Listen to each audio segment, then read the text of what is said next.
6. So Jordan Pickford in goal, Konsa, Dunk, Gay and Trippier are the back four. Alexander-Arnold and Gallagher in midfield. Then the line of three, Bowen, Palmer and Eza. So Palmer and Eza both starting for England for the first time, and Ollie Watkins up front. It's an England team that has between them only 179 caps, but I should say Bosnia and Herzegovina are also very much in a transition. It's a new coach, just in charge. This is his first match and he is here. He wasn't able to travel yesterday because he wasn't very well, but Sergei Barbarez is on the bench here tonight, and their team has only 119 caps among them. 4 debutants, 3 of us have less than 10 caps. The great Edin Dzeko is only a substitute tonight, so they have Vasil in goal, central defenders Ahmed Hodzic of Sheffield United, Bicakcic and Katic, then Gazi Begovic and Radeljic are the wing backs, Tahirovic, Gigovic and Saric in the midfield with Hajradinovic and Demirovic. And Demirovic, the number 10, is the captain. Right, we're ready to go. England are in their purple kit, although I have to say it looks grey to me. And Bosnia and Herzegovina are all in white with the blue trim. And it is England who are defending the Gallagher end in the first half. Bosnia and Herzegovina get us underway, but England are already in possession. And here's a ball across for the first time to the England representative, to the Newcastle representative in this team, Kieran Trippier, who passes the ball to the former Sunderland man, Jordan Pickford, who gets a few comic boos in the opening seconds. I suspect that it was very much for comic effect from the Newcastle fans.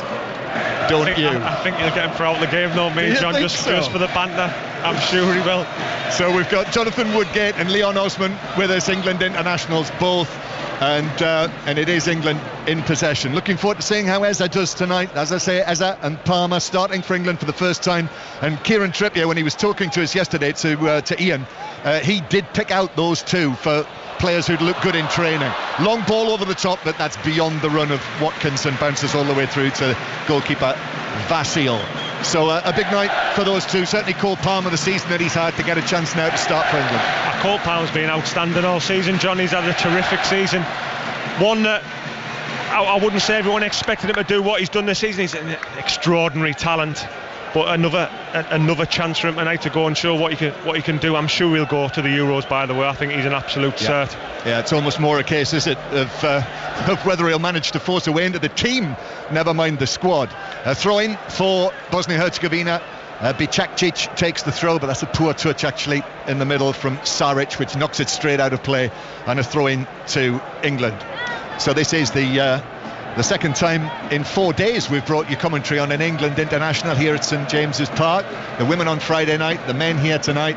The first time a senior men's international between these two countries for what is the penultimate match for England before the Euros. Bosnia-Herzegovina missed out in the playoffs. That's a poor clearance from Pickford. It's given it away to Hajradinovic into the penalty area, but it comes to nothing, and it's just shepherded behind for a goal kick for England. Jordan Pickford, shaky moment. I think that's going to happen, John. The way England play, he is going to give the ball away, so you've got to take the good with the bad. If he produces a lovely pass through the middle of the pitch, people are standing up and applauding, but if he gives it away, there's a slight boo. They've got to bear with it. He's a really good keeper, especially with his feet. Yeah, well, as I say, he's the only man in this England team with more than 50 caps. Actually 61 tonight means that he's equal now with Ray Clemence, so he's equal 5th most capped England goalkeeper. Here is Gallagher playing it back into central defence to Dunk, now out towards the right hand side. Konsa, who impressed in those matches in March against Brazil and Belgium, started the Belgium game at right back, and that's where he's starting here, the Aston Villa defender. Bosnia-Herzegovina though nip possession back, and here's a ball played across the back line, but Trippier is able to take that down and play it back to goalkeeper Pickford. I say the colour is purple. The official colour is dark raisin stroke sesame, but it still looks grey to me, grey and gold. As the ball is rolled across, here's Trent Alexander-Arnold, and one of his long passes, looking for Eza down the left-hand side. He's managed to get a right foot on that and brought it under control near the corner flag. Eza takes on the defender. He's actually manhandled off the ball there, and the referee, who's from Norway, by the way, Rohit Sagi, gives the free kick to England for a little push on Eza. There wasn't too much in it, but a free kick. No, well, that's what you get, though, when you play Trent in that centre of the pitch. His range of passes extra. He looks like he puts nothing into it, but he just glides it over the top of the full back to Eze. That's a great start for Alexander-Arnold in that position, when he will be under scrutiny tonight, and as he already has been from us. So this is 5 Live, BBC Sounds, England 0, Bosnia-Herzegovina 0. First chance for a free kick then, after it was conceded by the Sheffield United man, Ahmed Hodzic. Eza winning it, and it's going to be taken from the left-hand side by Cole Palmer. Left-footed in towards the edge of the 6-yard box, but that's headed away. Only gives possession back to England, though. Eza allows it to run out of play. Finished the season so well, Eberici Eze, with Crystal Palace. 5 goals in his last 6 appearances when Crystal Palace went great guns, didn't they, in those final weeks under Oliver Glasner. Ball on the far side for England, with Konza wearing number 3 tonight, even though he's at right back. Kieran Trippier at 2 as the left back. Gallagher just forward of the centre circle. Now back to the back line as well, with Gay, Mark Gay, who I think he's another one who's of the defenders who's missed a lot of this season with Crystal Palace, but I think he's a virtual certainty, isn't he, for the team. Might well be in the starting lineup, as Gallagher, he's fouled near the centre circle, gets back to his feet, but the free kick is given. He wanted to take it quickly, and he's just shoved away Demirovic, who was trying to get in the way of it, and Gallagher just leans over and feels his ankle. He felt that. Yeah, it was a strong challenge. His touch was really good, actually. Just got him away from slightly, and then he just came in and nailed him around the ankles. You say, just clipped him. Free kick then, which is going to be taken by Mark Gay, and the referee says they didn't take it in the right place, so it comes back to Mark Gay again. Was out from February until the last weeks of the season, Gay, with a knee injury, so his fitness is also something that England will be looking at. Eza, his Crystal Palace teammate, begins to run from deep, runs into 3 Bosnia players, then Gallagher slides in to try and win it back. Then it's taken away by Saric. Saric bursting forward down the right hand side. Trippier just clipped his heels, sent Saric sprawling to the ground. It's a free kick, and I just wonder whether, had it not been a friendly, whether that might have been a yellow card, but it's a free kick anyway to Bosnia. Saric was quick. He got away from Trippier, he got away from Gallagher. He showed him a clean pair of heels. And you're right, John, I think that would have been definitely a yellow card in that scenario if it was a championship game, as we'd say, a European game for sure. Well, this is going to be taken, a free kick left-footed by Hajradinovic, who is going to curl it in left-footed, so it's like an in-swinger. Pickford waits, Hajradinovic plays it in low. Actually, there's a flick there on the edge of the penalty area from Demirovic, but it just bounced harmlessly through, and Pickford was able to pick it up. It will count, though, as an attempt on goal. England 0, Bosnia and Herzegovina 0. The first of England's 2 warm-up matches before the finals, and indeed before the final squad is confirmed on Friday night. I guess, well, we'll find out on Friday night at what stage that becomes public knowledge. Here's Eza down the left-hand side. Eza cutting in, playing a ball to Watkins, but Eza's claiming that there might have been maybe a handball in there, but the ball is just deflected out of play for a throw into Bosnia halfway inside their own half. So we do have a choice of listening for you tonight. It's another night of tennis commentary on Sports Extra from Paris, from Roland Garros, and let's get an update now from Russell Fuller, John. Good evening. And Novak Djokovic from 2-1 and 4-2 down in the 4th, unhappy with his right knee and the slipperiness of the court, has beaten Francisco Cerundolo. He was out on court for 4 hours and 29 minutes on Saturday, 4 hours and 39 minutes tonight, but he's into the last 8 at Roland Garros for the 18th time after winning the decider 6-3. Okay, and Alex Zverev coming up, I presume, shortly. Well, I think after a very brief meal break, it will be Alex Zverev against Holger Rune. Lovely, so that's what you hear next on Sports Extra. Kieran Trippier just took a bit of a challenge there. He's another one whose fitness has been an issue in the final weeks of the season, but he's back on his feet and plays the ball into his own half. Here's Alexander-Arnold again. back to Lewis Dunk, which I think is also an interesting choice for this match. Lewis Dunk, number of possibilities, but it is Dunk and Gay who were chosen together. Alexander-Arnold now with a pacey pass to Palmer. Palmer into the area. Watkins might have a chance and shoots. It's blocked. He could have gone down there, Watkins. Ball still in the area. Palmer shoots, but the whistle had already gone actually for a foul, I think, by Palmer. But there's the first big chance for England. Jonathan Woodgate. Yeah, big chance. Do you know where it all starts from, John? It all starts from the weight of pass from Trent Alexander-Arnold through the lines into Palmer. Watkins making the run down the side, and should really do better with it. Watkins, they'd be disappointed with that, but I'm just watching Alexander-Arnold, and he's just coasting through the game. Honestly, the Bosnia players have got nowhere near him, and he's just taking his time. He's picking little passes off, playing in between the lines, keeping it simple. He's really mixing his game up. Watkins could have gone down there. I think he was fouled in the area, but he was in such a good position. He took it on, but then shot at the goalkeeper. Let's bring in Leon Osman, who's with us as well for a first word since the start of the game. What's caught your eye, Leon, so far? Yeah, I mean, England have actually been quite narrow. I mean, Bosnia are obviously trying to make the game quite compact. They're being deep. We expected maybe the width may come from Eze and Bowen, but they're naturally wanting to go inside. Trippier and Konza are trying to provide the width, but then when you've got players like Trent and like Cole Palmer who can thread a pass, who can turn on a sixpence like Cole Palmer just did and play those passes, you've always got an opportunity, and that was brilliant play, the exact kind of thing we've seen from Cole Palmer all season, and they're the moments that can change a game. Wonderful play from the young man. England 0, Bosnia and Herzegovina 0 here at St James's Park on a beautiful night. Sunshine on Tyneside, throw in down the line by Bicakcic, but England are able to win it back. Here's Eza actually just flicks the ball back to the edge of the penalty area.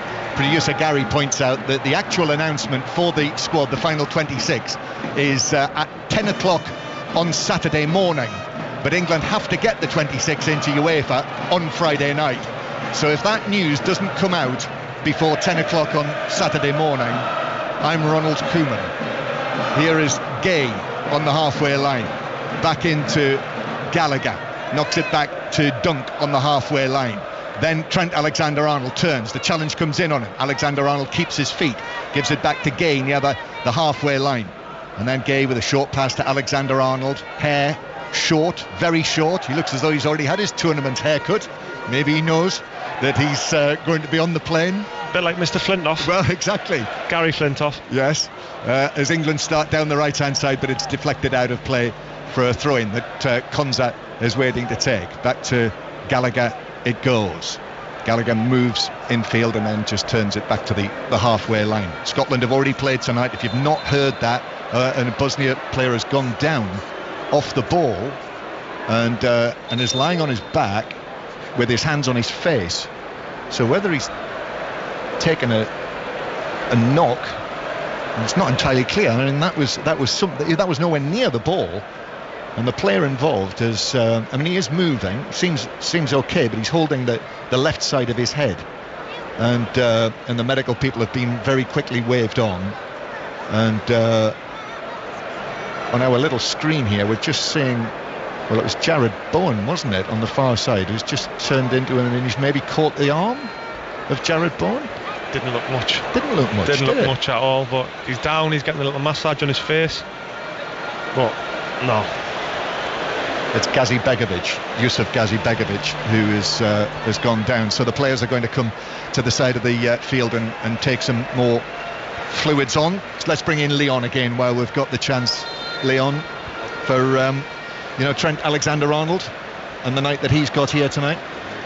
Yeah, I mean, he started well.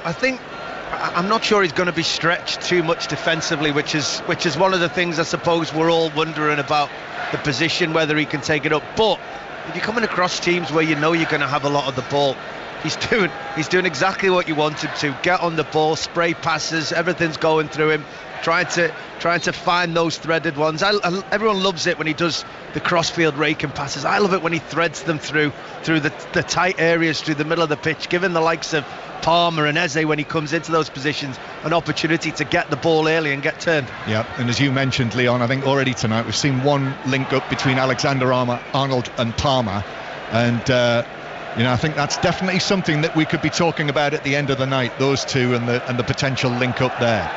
Here's Gallagher playing it out to Trippier. Kieran Trippier comes back towards the halfway line. Ian asked Trippier yesterday about his post-season trip to Australia, what it was like. Trippier said it was a long way. Dunk. Here's Konza on the right-hand side. Konza pulls back and plays it back towards the halfway line. It is summery scene. It's almost like a cricket crowd inside St James's Park. Short-sleeved shirts, white shirts everywhere, lots of red and white, and England coming forward with a flick from Trippier, which takes the ball into the path of Bicakcic, who will play it out, and then it's up to Demirovic, who then turns it out to Gigovic on the right-hand side here, and there's another Bosnia player who's down injured halfway inside their own half, so actually Gigovic is just going to roll the ball out of play so that Bicakcic can receive some treatment. So another stoppage. England 0, Bosnia 0. Who do you think, Jonathan, if it's possible to say, pick out a few players perhaps who've got most to play for tonight from this 11 that we're watching? You'd definitely say Eze, you'd say Bowen, you'd say Konza, even though I think Konza will definitely go. But there's a few on there who are looking to grab the shirt or grab a place in the squad without a doubt. And you look at Trent, his performance at the minute, he's been really good. But I'm with Leon. When they play against teams who've got number 10s playing in behind them when they're possession of the ball, that'll be the test of Trent Alexander-Arnold. That is the test when you've got an 8, a 10 floating off his shoulder. So Bicakcic is okay, and here he is actually in possession on the halfway line, the bearded Bicakcic, and then Bosnia go back towards the edge of their own penalty area. Just turned out to the right-hand side. Ahmed Hodzic, just been relegated with Sheffield United, passes the ball. It's flicked infield by Bicakcic. Eza's in there. Nice little touch from him, but Ollie Watkins trying to give it back to him. Just lost possession, and then Eza in with a foul on Saric, so it's a free kick to Bosnia halfway inside their own half. Yeah, I mentioned that it's a new start for the Bosnian side. The coach, Sergei Barbarez, who spent most of his career in Germany. This is actually his first senior coaching job, even though he's been retired for 16 years. But he's brought in, so many new faces. He's been trawling Europe. 15 of the original squad named here were born outside Bosnia to parents who've got family links, obviously, to Bosnia-Herzegovina. So it's a very different approach. And the evergreen Edin Dzeko, who I have to say I expected to be starting this game, was only on the substitutes bench, but I suspect we'll see him later, the former Manchester City man. Just over a quarter of an hour played here. England 0, Bosnia and Herzegovina 0, and England with a free kick at the back after an offside decision. Jordan Pickford just asking where he needs to take it. Choice as well today with Ollie Watkins chosen, Ivan Toney on the substitutes bench. Harry Kane is on the bench, so we might see him later. Gareth Southgate said that the captain will be starting the match against Iceland on Friday night. England take the free kick, and Pickford just passes it out to Mark Gay, who's got a right wrist heavily strapped. Gay walking the ball up towards the halfway line. Trent Alexander-Arnold receives it. Alexander-Arnold, now Konza with a touch. He's got Jared Bowen ahead of him. Tries to play it forward. That's blocked by the defender. Alexander-Arnold is in there. And then Konza keeps his feet. Gallagher with a touch. Back to Alexander-Arnold. Alexander-Arnold again to Jared Bowen. Still waiting for his first goal for England.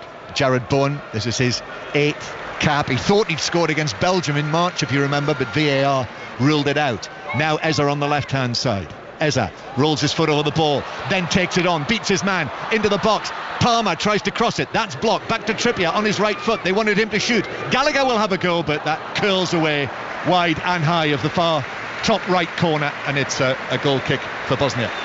He was electrifying there. Eza dipped the shoulder, went past the full back like he wasn't there really. He can do that. He can do it all day long. That's what might get him to the tournament. He's had a good start already, Leon. Eza. Absolutely. I actually think that it's more than likely all of these players that are starting are in Gareth Southgate's squad. Whether they can wrestle a place on in the actual starting 11 is probably down to how they may do in the next couple of in these next friendlies. But as Jonathan just said, what Eze just did then, it's frightening, and there's not many people in the world that can actually do what he just did. Wonderful play. Ollie Watkins chasing a ball downfield, but defender just gets there on the edge of the area and passes back to goalkeeper Vasil. And now Bosnia again with a long pass, but that's intercepted by the chest of Konza on the halfway line. Alexander-Arnold, he's been central, he's been left, he's been right. Here's Gallagher, now to Trippier, who's got a little bit of space in front of him. Oh, and then a slip by Eza. There's nothing he could do about that. He just lost his footing and the ball rolled out of play. Disappointing actually tonight for Anthony Gordon as well, who's pictured on the front of the match programme this evening. I suspect he would have been in the starting lineup as well, particularly since he made such a good contribution in the matches in March, but he's got an injury and there's a question over him for the 26 as well. Well, I hope he goes, because I think he makes a massive difference to the squad. He does things that other players in the squad can't do. He's had a tremendous season with Newcastle, especially at home at St James's. He's had a great season. Yes, he has. And of course there is then the question over Maddison and Grealish, who are both on the substitutes bench tonight. I think that's going to be, well, it already is, one of the talking points of the week. And of course whether we see them later. So Grealish, of the Manchester United and Manchester City players who are involved in the FA Cup final, most have been given time off, but Grealish is on the bench tonight. Of course didn't play in the last 4 matches of the season for Manchester City, including the final. 0-0 here at St James's Park. Blue sky above. Long ball forward for Bosnia towards the edge of the penalty area, but Gallagher's able to come across, get the ball down to Alexander-Arnold. Konza's been pulled back, and that's a free kick, fouled by Demirovic. With 20 minutes on the clock, it is 0-0. As I say, the tennis commentary continues on Sports Extra. We're also keeping an eye on Germany-Ukraine tonight as well. The hosts of the Euros, so we'll watch that. That was also a 7:45 kickoff, and with the Euros coming up a week on Friday now, we will obviously always, as ever, on 5 Live. Our live match commentaries are right at the centre of what we do, but you'll need your BBC Sounds app ahead of the Euros to listen to the live radio with all of the matches, either on 5 Live, Sports Extra, coverage of all of the games, be able to rewind and listen to the commentaries over again. When it's a BBC TV match, there's the option again of the red button. You can sync the radio commentary up to the TV pictures. The Football Daily will be coming from all over Germany throughout the tournament. We'll be inside the Scotland and England camps, all the podcasts and the coverage right across the BBC. So don't miss it. 0-0. England with the ball inside their own half. And Konza tapping the ball forward towards Palmer. Palmer just evades the challenge. The young player of the season in the Premier League, as he was officially named. Palmer again, after his sensational season, really. 25-goal top scorer for Chelsea, having scored a couple of goals for Manchester City as well before his move. Gallagher now to the left-hand side. He'll have a new manager, as we now know today, confirmed with Enzo Maresca taking over at Chelsea. Here's Gallagher, same applies to him if he's still at Chelsea next season. And then Gay with a long ball towards the edge of the area, but Watkins challenging for it, couldn't beat the defender Katic, and it bounces through to the goalkeeper. So let's get another word from Jonathan Woodgate, and after that it'll be Ian Dennis to take you through to half-time. Yeah, I'm just watching Cole Palmer when we have the ball. He's just trying to get in the pockets of space, and he's always trying to show for the ball. Every single time, if it's a Gallagher or a Alexander-Arnold picking up the ball, Cole Palmer is constantly trying to show for the ball, and it's difficult for a centre-half to try and pick him up, because he's just playing slightly in front of him, slightly off-centre with him, but he's always looking to try and get on the ball, Cole Palmer. You're listening to BBC Radio 5 Live and BBC Sounds here at St James's Park, as Bosnia and Herzegovina are playing from left to right as we look, and they've just won a corner kick in front of the Gallagate end over on that far side, the left, as England in their all-purple will retreat inside the penalty area, all bar Cole Palmer. Everybody is back there for Jordan Pickford. 0-0 in these after the midway stage of the first half. So Bosnia corner kick, far side the left. It's an in-swinger. Pickford's come for it, beaten to it by the head of Dunk. Bouncing ball just in the inside of the penalty area for England, and then out it comes. Alexander-Arnold is there, and then it's just poked away down the touchline by Katic, and it will be an England throw. In many ways, you know, I mean, it's not a great spectacle, but the fascination is that you're looking at players about on the injury situation. I mean, when John talked before about the challenge on Kieran Trippier after 9 minutes, not once but twice did he feel his left hamstring, and obviously it was a calf issue that had left him out for a large part toward the second half of the season. But you're thinking, could that be something? So you're looking at it and you're scrutinising potential injuries as well as looking who's trying to stake their claim. It's like being the footballing equivalent of David Attenborough on planet Earth. That's great play by Palmer, who's growing into the game. Cole Palmer, fantastic talent. He just has that languid style about him where he just beats players, and he looks so easy on the eye when he does it. He's a magnificent. I love the player because he always wants to try and get on the ball in between the lines. He's patient as well. He doesn't always go deep for it. He stays in his position and he moves across the pitch to try and find it. Well, Palmer has come across to this near side, the left, to take the corner. It's a left-footed corner kick, and it's headed on at the near post. It was a good darting run by Ollie Watkins. Took a deflection on its way through and was caught by the Bosnian goalkeeper Vasil.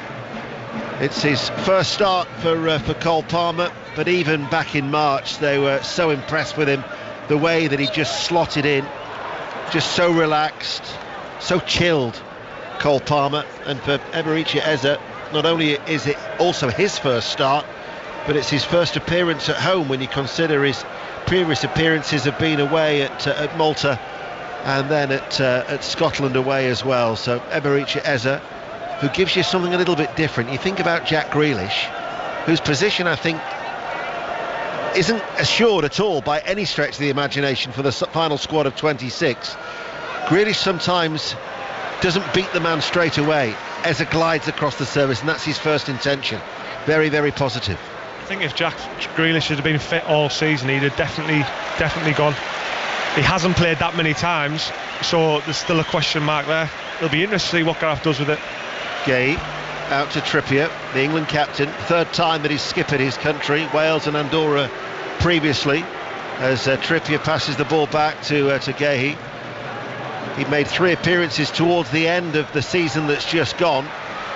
He started, of course, the game on the last day of the season, but he started in the centre of midfield, did De Gea, who'd been out with, as John was saying, for such a long time with a knee injury. He comes forward now, forward ball, finds his Crystal Palace teammate. Eze, good strength, now facing forwards, rolls away from another man, drops his shoulder, comes inside again. Lovely play by Eze, finds Palmer, shifts it on the outside, and the cross comes in then from that right-hand side, but that was mesmerising play by Eberici Eze.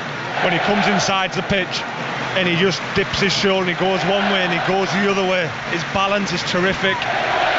It's a great run by him. Do you know what else, Deno, that you like to see as well? Players who've been rejected at clubs when they were young and they think they're out of the game when they're 16-year-old, but they keep on going and they keep on going and they go for trials at different clubs and they might get released again, but they don't stop. Yeah. They have that resilience about him. He's got that in abundance. Yeah, well, he's been tested in so many ways. You think back to that Achilles injury that forced him to withdraw from the provisional Euro squad 3 years ago. As the corner kick for England, it's an outswinger, it drops for Dunk, it's poked goalwards. It's a good save actually by Vasil with his legs. They get it away, and then Gahey's header, he'll have a second chance to head it further back to Jordan Pickford. England just getting on top now, Leon. Yeah, I mean, Bosnia haven't done an awful lot and England have not been stretched, but at the other end of the pitch, England hadn't created much, but they just started to get the important players in possession of the ball. Cole Palmer started to drift into spaces that is getting him involved, and that's actually left a bit of space for Eze to come inside as well. And he's electric when he picks the ball up with the desire that he's got. Those are the two players you want on the ball. Watkins and Bowen will run away and create space. When Palmer and Eze gets on the ball, England look very good.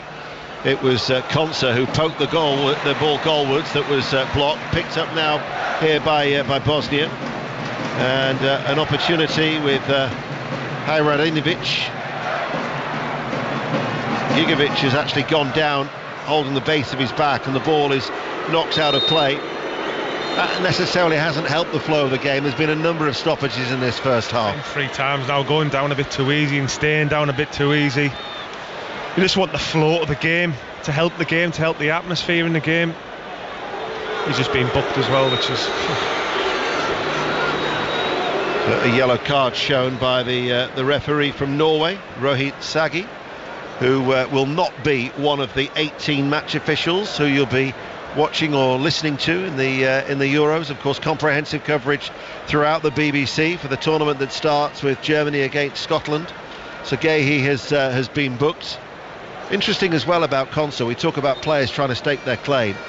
You know, he first start was against Belgium. He'd made his debut, of course, days before that against Brazil.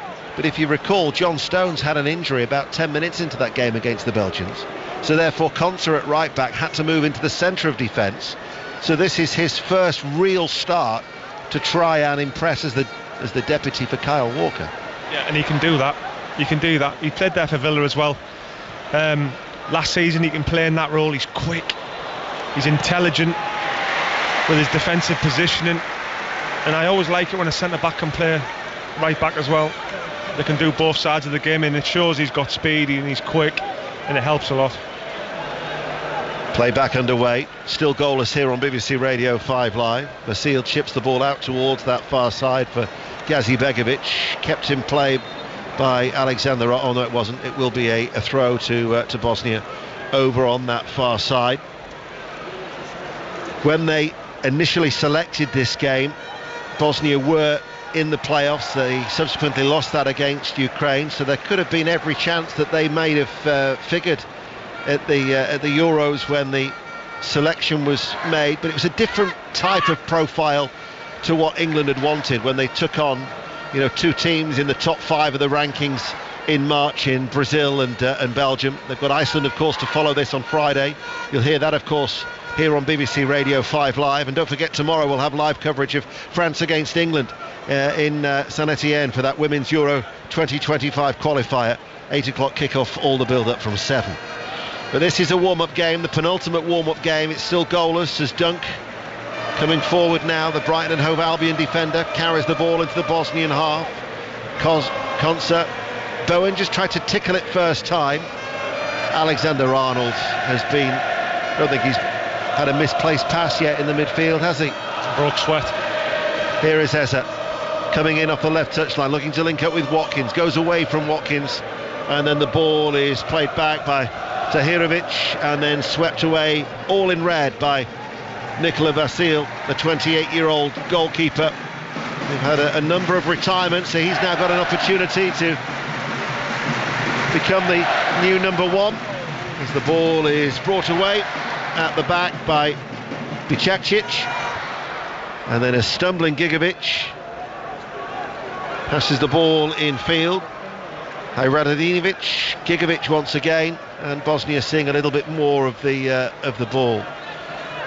Well, what do you think Gareth Southgate would have made of it, Leon? 12 minutes to go to half-time, 0-0. Yeah, well, you have to remember international football can be quite slow at times, and it's a bit more of a chess match than Premier League games. England have certainly dominated possession, they've dominated territorially. I don't think we've got, as I mentioned, Eze and Palmer in the game as much as we'd like. There's a break on now here for Bosnia, and carrying the ball forward is Saric. Gigovic now switches the ball back out to Gazi Begovic, who has a shot. That was blocked and cut out by Lewis Dunk on the edge of the 6-yard area. Gets a pat on the back from Jordan Pickford. I remember being at the Stadium of Light when Andros Townsend, who was a Newcastle player at the time, came on for about the last 14 minutes, and there was playful booing from the Sunderland supporters because of the Newcastle connections. You know what it's like in this part of the world. There was a cry of England's number 1 quite early on after a little bit of booing and jeering from the Gallagate end. All in good taste, I'm sure, for Jordan Pickford. Let's put it this way, this is the best reception he'll ever get at St James's Park. Exactly, yeah. And at the Riverside. Trippier, bit of room to run into over the halfway line, slows it down, spreads play, high ball out towards that far side, taken on the chest by Jared Bowen. Bosnia, though, drop off, so every white shirt is back behind the ball. Back to the feet of Bowen. Bit of room to run into now for Bowen. Right corner of the area, inside towards Palmer. Palmer onto his left foot, just nicked away from him. And then the ball is passed out from defence by Radinovic. Just thought it might have opened up there for Cole Palmer. Yeah, he just tried to poke it through his legs really and get that shot off with his left foot. Didn't quite make it, but you can see the type of craft he's got in Cole Palmer to try and make them opportunities from nothing really. Here is Alexander-Arnold taking over once again, just forward of the centre circle. Konsa passes the ball out wide right. Bowen. Konsa's made the run. There is a pocket of Bosnian supporters high up in the gods, away towards our left in the Leesy's end. The front section are either in black t-shirts or bare-chested. You can tell they're in Newcastle. There are some traditions when you come to St James's Park. They won't. I tell you what, I can just feel the temperature starting to drop. You brought your coat? I have, yes. I might have overclubbed tonight. I brought the big thick coat for what has been a glorious day in the northeast. But those Bosnians won't stay bare-chested, I tell you, by full time. Here is Gehi inside, gets the return ball, runs down the side, got a hand in the arm, a hand in the face rather, by Ahmed Hodzic, the Sheffield United defender. Hand in the arm, that was a foot in the mouth.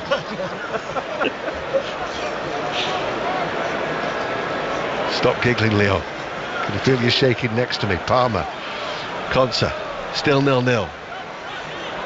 Harry Kane is on the bench. He will start against Iceland on Friday.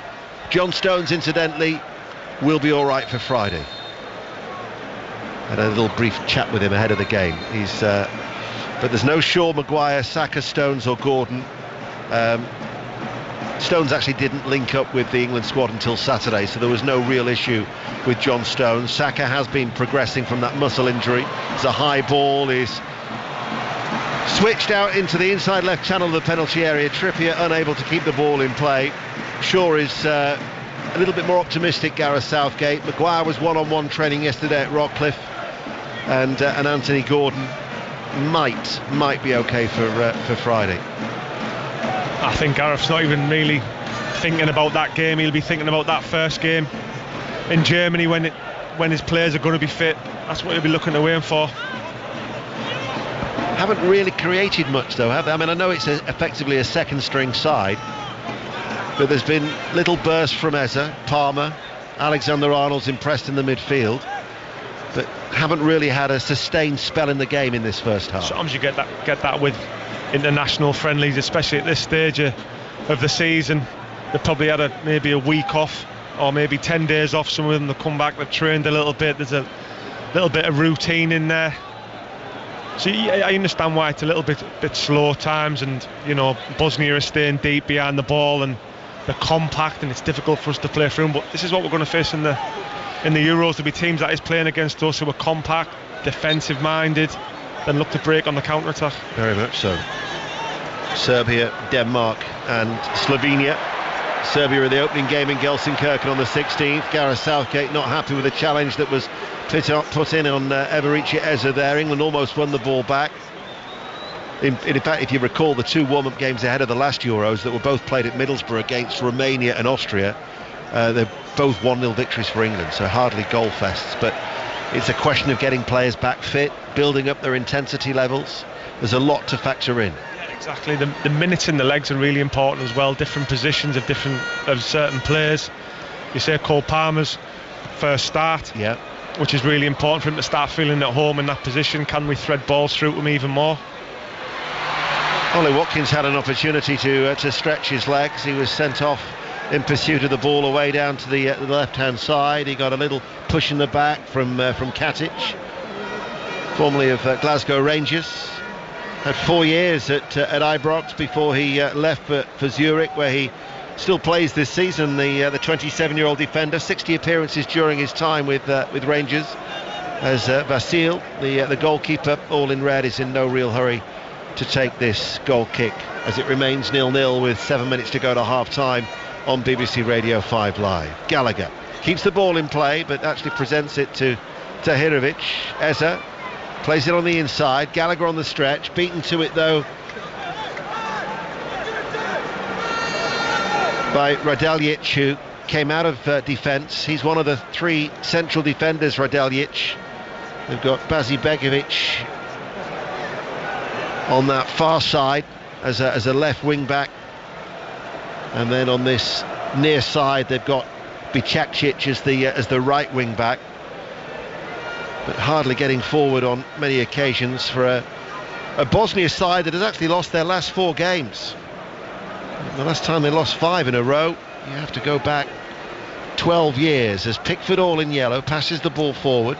Alexander-Arnold gives it back to Pickford, and then off that trusty left foot hits it downfield, but that was met forcefully by Katic in the air into the centre circle. Palmer did well to take it away of the challenge of Saric. Alexander-Arnold, an inviting ball, short out towards the right hand side. Konsa, the right back for England, under the clear blue skies here on Tyneside on a mild evening, as Palmer now runs back towards the halfway line for England in their all purple. Gallagher, forward ball, look towards Bowen, cut out once again though by Radeljic. There's a Bosnian player who's gone down, that's Demirovic. Now this is Palmer who picks it up. There's nobody out wide. He had to delay the pass out towards the right. Konsa was slow to join the attack. Bowen wasn't there. Palmer, flat ball in, one bounce into the penalty area, and it kicks on and out for a goal kick, and it's still 0-0 with 5 minutes to the break. Yeah, it just showed there, the more we get the ball to Cole Palmer, the better it's going to be for England. We just haven't done it as much as we could have in the game, I think, because he's showing a lot in between the lines, and he's even sometimes with his arms stretched out wide thinking, give me the ball. He's constantly wanting the ball, but can we get it to him quicker? Thing is, Leon, is that when it comes to that starting lineup, if everybody's fit, you'd have Kane leading the line, you'd have Saka, Foden, and obviously where do you play Bellingham? Who fits in that? Who plays the 10 and who plays left? Well, yeah, I mean, Gareth Southgate has got a few decisions that he will make. I'm sure everybody up and down the country's got their own opinion on where you play Bellingham, where you play Foden, where you play Saka. Ooh, that was a loose ball. And there's a chance here for Bosnia, and in the end the shot came in from Haradanovic. It was a careless pass. He took time to measure himself, and it was a left-footed effort that just went wide. Mark Gahey was the one with the errant ball. Yeah, it was a yard away from Trent. I didn't think Trent it was a good block by Trent in the end, you know, because that could have gone into the far corner. It was a good block, really good block. Corner kick then for Bosnia and Herzegovina. Far side to the left, it's another in-swinger, and it's headed out by Watkins at the near post. Haradanovic heads it back. This is Gazibegovic with his dark hair. Ball now lifted forward. Demirovic has stayed forward, beaten in the air though by Gahey, and Dunk lays it forward to Alexander-Arnold. Strokes it on the inside, finds Eza in a central area midway through his own half, who plays it first time out towards Bowen. Brings the ball under control, right hand side. Bowen into the penalty area, too far ahead of Palmer, and cleared by the Bosnian defence and out for a throw. 0-0. It was the right idea by Bowen there, but just didn't. It was a yard ahead of Palmer. He didn't quite anticipate it, but it was a better bit of play by Bowen out on that right hand side of the pitch. 3 minutes to go to the break. So you said earlier on, Leon, everybody's got an opinion. What's your opinion? Where do you start Bellingham? Where do you start Foden? Who plays 10 for you? I think Foden plays 10 for me. I think I'd play Bellingham in there as well, a little bit deeper maybe, making those forward runs, because I think what's crucial when you look at this game tonight and you look at international football, when you're playing against teams as stubborn as this, you have to have somebody doing what Cole Palmer's doing tonight, being quick and speedy on the half turn in that position. We're blessed, we've got Palmer and we've got Foden. Foden has been outstanding this season. He starts in there for me, and I think if you can play Bellingham a little bit deeper, making those runs, arriving late, I think that's how I would do it. But the thing about the team tonight, what we're looking at, there's more of an understanding about what we consider our first 11 at the moment. They played together a lot longer. They instinctively now understand where each other are on the pitch because of the time spent together. These players are outstanding, but we're seeing more of individual moments, individual quality, rather than a team play and a team understanding. And you know, as I say, that's the norm when you put players together that haven't really played together an awful lot. And that's the benefit of the game, I guess, Woody, isn't it? That, you know, the different combinations that Gareth Southgate wants to see, as Bowen almost nicked the ball away from Radeljic, but instead he now finds Gazibegovic, who will run forward for Bosnia, and he just rolls the ball out short on the left-hand side. Just over 60 seconds remaining. We're on until 10 o'clock tonight when Gordon Smart takes over, so if we're unable to bring you any live reaction on, I'm sure we will, here at St James's Park before we are off air at 10. And don't forget the Football Daily podcast will give you all the reaction from this game. Don't forget we're hearing from Pat Nevin at half-time as well, after Gibraltar 0, Scotland 2 in that earlier friendly game that kicked off at 5 o'clock. But from the 10th of June, the Football Daily podcast will focus solely on the Euros, as we build up to our extensive coverage in Germany, as Alexander-Arnold spreads play out towards Palmer, off the chest on that right touchline. Palmer now, Concert provides the support on the overlap, back towards Gallagher, by and large though playing in front of this Bosnian team. Gallagher now forward to Bowen, looking for a little bit of cut and thrust, and now delivers across from the right. Trippier heads it back, drops 6 yards out. Watkins was there, Eza was there, Watkins still battling for the ball, and then hooked away by the Bosnian defence. Dunk plays it back to Gehi. We'll find out how much stoppage time there will be. The fourth official is poised here at St James's Park as a nice little chip ball over the top by Gehi towards Cole Palmer. Finds Watkins with his back to goal, to Palmer once again. The angle is acute. His first shot was blocked. 60 seconds, which we're now into, of additional time. Palmer looking to try and create a little bit of magic on the right. Gallagher back towards Bowen. Looks for a shooting opportunity and shoots low. Left-footed. Vasil with a comfortable save. Took it early as well, Jared Bowen. I thought he might surprise the keeper even more. He took it early. A little touch out of his feet, and just came into the near post. It was a decent strike. Keeper done okay in the end. England 0, Bosnia and Herzegovina 0. BBC Radio 5 Live. The Norwegian referee will soon be blowing his half-time whistle as Alexander-Arnold hooks the ball away downfield. Gazibegovic gets the ball back from Tahirovic, and they are going to go all the way back to their goalkeeper, who was an ever-present as St. Pauli were crowned champions of Bundesliga 2. He hasn't really been overworked in this first half as the half-time whistle sounds. You'll get the thoughts during the break of Leon Osman and Jonathan Woodgate, but half-time here at St James's Park, the 7th different home venue other than Wembley that under Gareth Southgate when he's taken them on the road, and we're yet to see a goal. England 0, Bosnia and Herzegovina 0. Steve. Leon, every time Eberechi Eza or Cole Palmer get on the ball, you can hear it. You can hear in the crowd that little raise in the level of expectancy, which kind of highlights how, I want to say how impressive they've been. They've been good, haven't they? It's not been a great game, but they've been good. Well, they've been exciting. They are exciting players, and you know, we're blessed in this country. We're talking about that we're now into our second string. I think that's probably true, maybe a bit disrespectful, but they are trying to burst on to the first 11. But they're outstanding talents. I mean, the way they can manipulate the ball, the way they can turn, the way they can run with the head up, the way that they don't need to look at the ball, they're looking at players around them whilst trying to create something is a special talent. And yeah, when we've been able to get them to the ball, we've actually looked quite excited. We've looked like we can create something, but it's been more individual moments of class rather than really moving Bosnia from side to side and knowing we've got a rotation and a full-back running. It's been individual moments, but those two have been very good.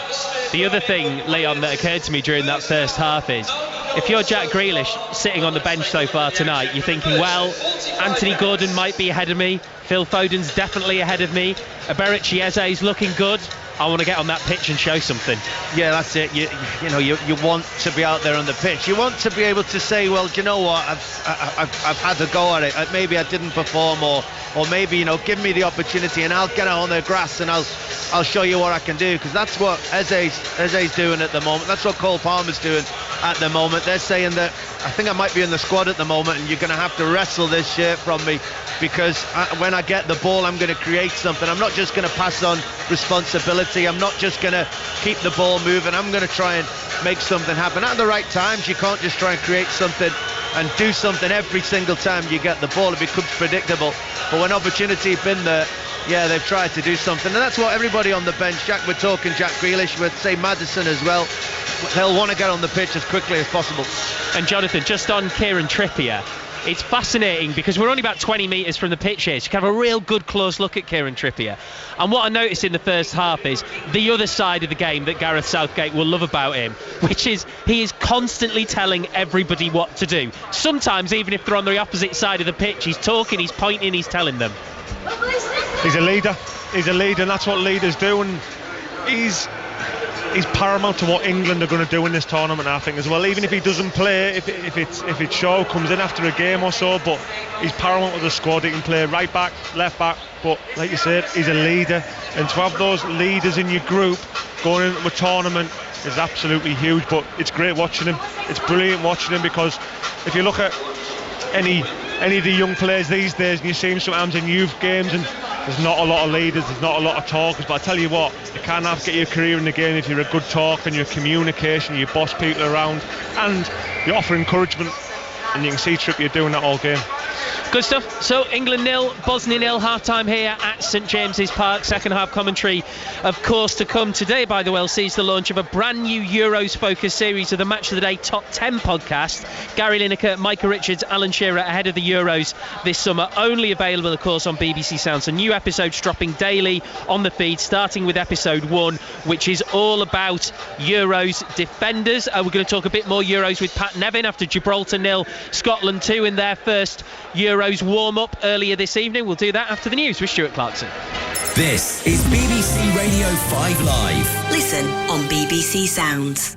Steve, thank you. Good evening. Nigel Farage has announced he's returning to frontline politics and will run as a candidate in the general election for the Reform UK party, which he'll now also lead. Mr Farage says he decided to try again to become an MP because he didn't want to let millions of people down. Here's our political editor, Chris Mason. Just a week ago, he told me he wouldn't stand as a candidate. Here we are, a week later, hey presto, he has changed his mind. Now, he's likely to be, and his party is likely to be, a bit part player in terms of winning seats. But, my goodness, their capacity to scare the Conservatives is absolutely colossal.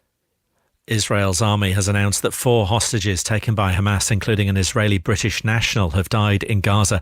He's been named as 51-year-old Nadav Popplewell. An Israeli military spokesman, Daniel Hagari, said he believed the hostages were killed a number of months ago. The Foreign Secretary, Lord Cameron, has said tonight he's greatly saddened to hear the news and his thoughts are with Mr Popplewell's loved ones. 2 men wanted by the French authorities have been arrested in London in connection with the death of a 7-year-old girl who drowned attempting to cross the Channel in a boat in April. The 19 and 24-year-olds are both from Sudan and appeared in court over the weekend. Figures from Cancer Research UK show there's been an increase in cancer rates among people under 50. Researchers say while the cases are a small proportion of the overall population and still quite uncommon, the trend requires further investigation. Nazar Tarabi is from the charity. At the moment, we're looking at things like the increase in obesity, the change in diet and exercise. And so what the research is really looking at is how we can unpick those reasons, because definitely a proportion of this rise will just be random chance. It will just be random genetics. But in other cases, it will be linked to risk factors that people can actually do something about. And HMRC has apologised after around 500,000 people didn't receive their child benefit payment because of what it called a technical issue. Some parents say they've been unable to buy food or pay bills today. HMRC says those who didn't receive the money should get it on Wednesday. 20 teams. This is just thrilling, insane stuff. 20 overs. What a shot that is. Only one winner. The ICC Men's T20 World Cup, live from the West Indies and the United States. He's gone for it. We knew he would.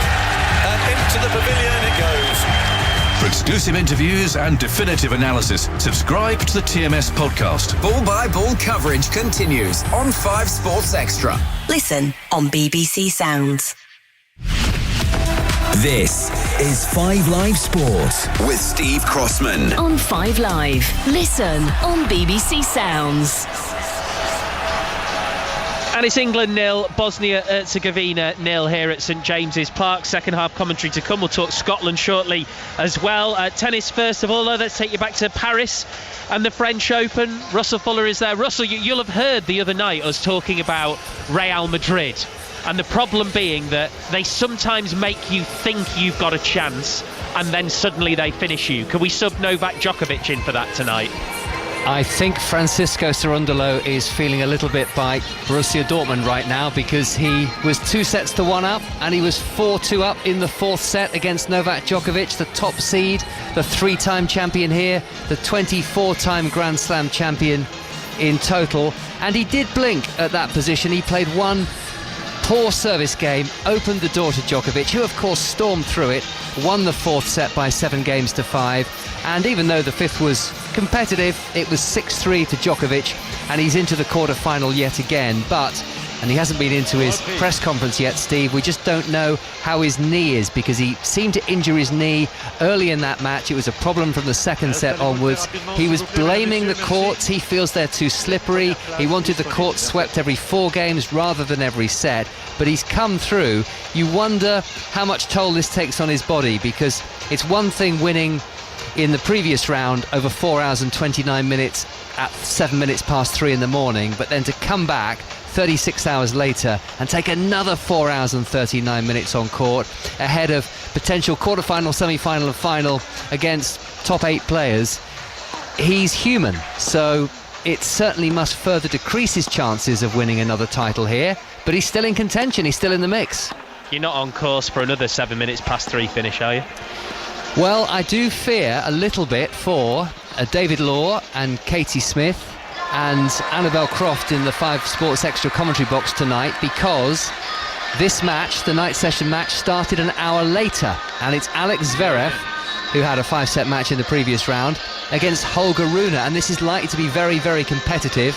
Zverev is trying to reach a 4th consecutive French Open quarter-final, and Rune a 3rd consecutive French Open quarter-final, and they're only in the 4th game. It's 2-1 Zverev going with serve, and it's already 20-10 in the evening here. So you feel for them because correspondence privilege means you get off early for a good night's sleep? The luck of the rota suggests that after hearing from Novak Djokovic, my work is done for the night. Daniil Medvedev's work is done for the tournament. Yes, beaten by Alex de Minaur of Australia, and a little bit of a surprise. Neither of these players particularly enjoy the clay courts, and Medvedev hasn't been in his best form over the last couple of months, but de Minaur really struggles on the surface at times, and he came through in 4 sets, knocking out the 5th seed, the highest ranked player to go out of the tournament so far, and it means that de Minaur is not only into the French Open quarter-finals for the first time, first Australian man to do that for 20 years. So that was the big story on the men's side, other than Novak Djokovic's win. Casper Ruud and Taylor Fritz are still playing their 4th round match. It's 1-1 at the moment. On the women's side, a couple of main headlines. Aryna Sabalenka, relentless, the Australian Open champion, into the last 8, where she will play 17-year-old Mira Andreeva, who's into a Grand Slam quarter-final for the first time. And crikey, Russell, you're going to need that sleep. I've literally just looked at the schedule for tomorrow, and it's brilliant, isn't it? It's fantastic. It's a shame, again, that the women's matches have been scheduled relatively early in the day, 11 o'clock French time, where, as we know, crowds often take a while to warm up, but it doesn't matter to us because we have the airtime available on Sports Extra and BBC Sound. So from 10 a.m. UK, 2 fantastic women's quarter-finals. Coco Gauff against Ons Jabeur, and then Iga Swiatek against Marketa Vondrousova, the Wimbledon champion. And we'll be back in the evening as well from 7:20 for the pick of the men's quarter-finals taking place tomorrow. And that is the return of Carlos Alcaraz against Stefanos Tsitsipas. Thank you very much, Russell. Correspondent Russell Fuller there at Roland Garros. And yes, Rune Zverev right now available. You can listen to that on 5 Sports Extra. Back to the football. Scotland beat Gibraltar 2-0 in the Algarve in Portugal earlier in their first Euro 2024 warm-up. Ryan Christie and Shay Adams with the goals. Pat Nevis with us. Good evening, Pat. Good evening. How are you doing, Steve? Yes, very good. How is Scotland doing? Because forget everything I've just said and tell me that nobody got injured. Well, maybe one injury. Cooper went off with an injury, and that's a possible slight concern, but nothing absolutely serious. But, you know, most Scotland fans are looking at it, and as soon as any player such as Tierney gets a little niggle, everyone gasps. But it seems that, much like England tonight, people are playing without giving everything, because you do not want to get injured this close to the championships, and that's sometimes the reason you get slightly duller games, shall we say? We're living through it right now.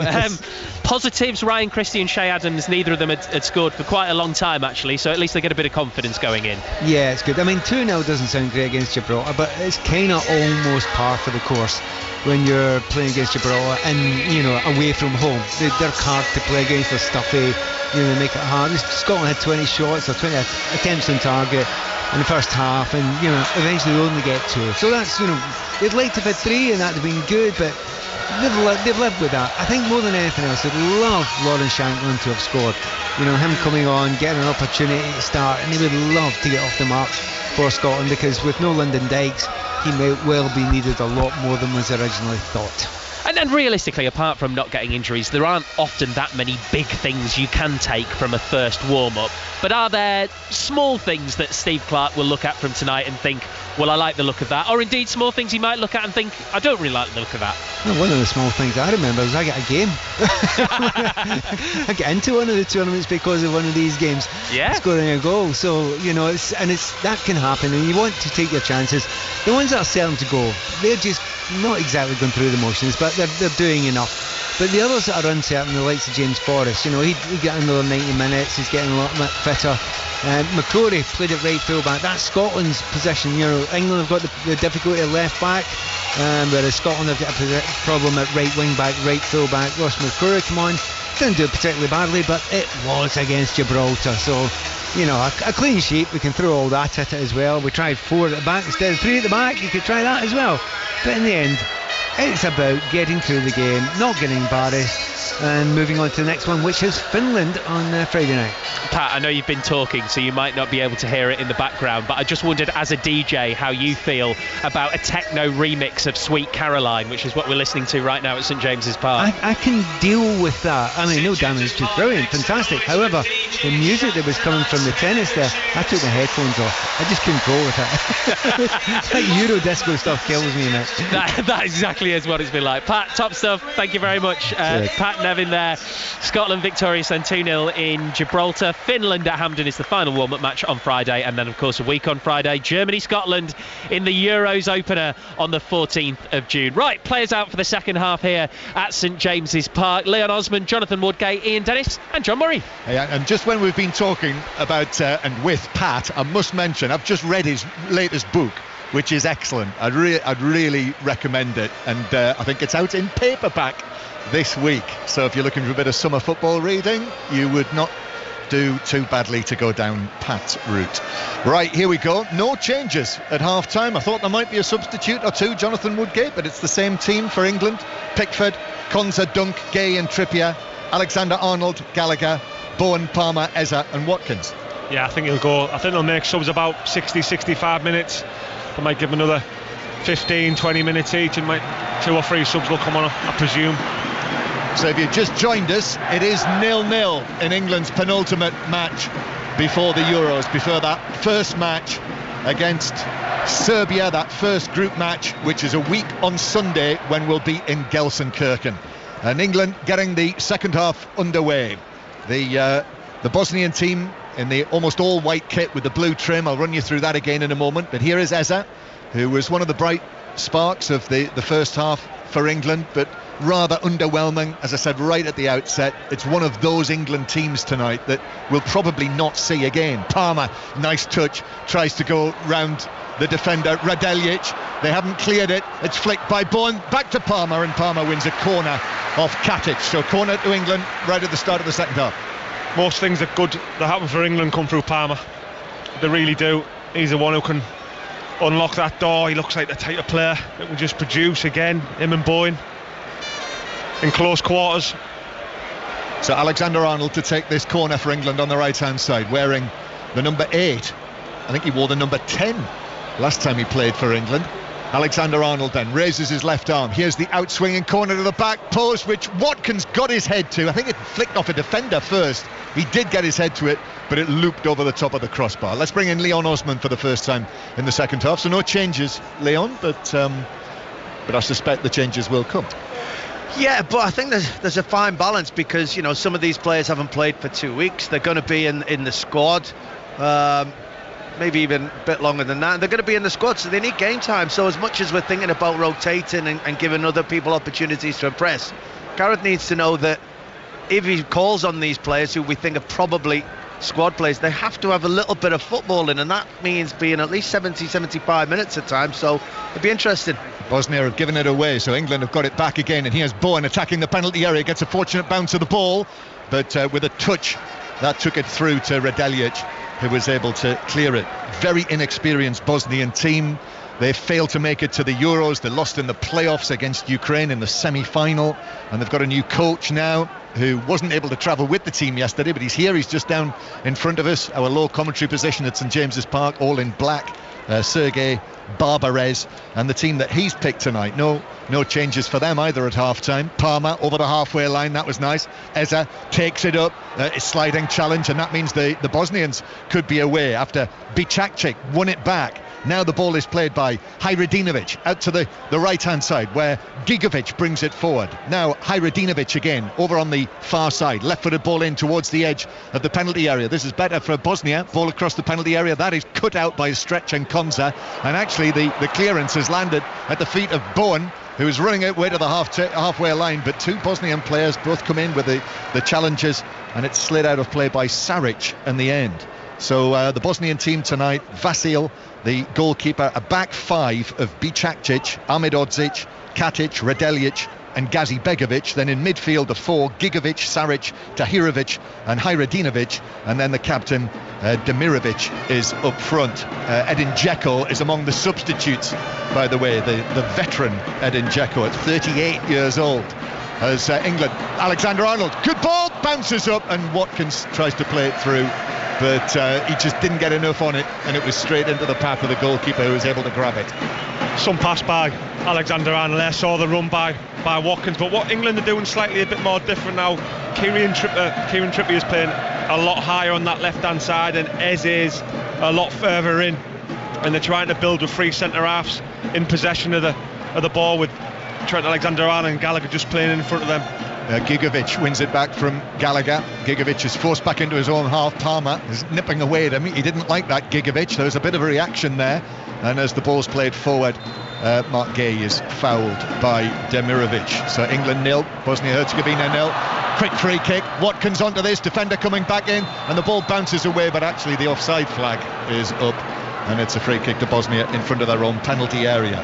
So we will be at Wembley on Friday night, so you'll have us again on Friday night for the second warm-up match, the final match, England against Iceland. The squad of 26 has to be confirmed after that. We'll have coverage as well of the Scotland-Finland game, Scotland's send-off, and we'll be all over the Euros from a week on Friday. We'll have all of the build-up, of course, during the week next week, and as you may have gathered as well, 5 Live over the course of the next month or so will be all over the Euros and all over the general election. That kind of mix that 5 Live was invented for. You'll not get all of that in one place anywhere else.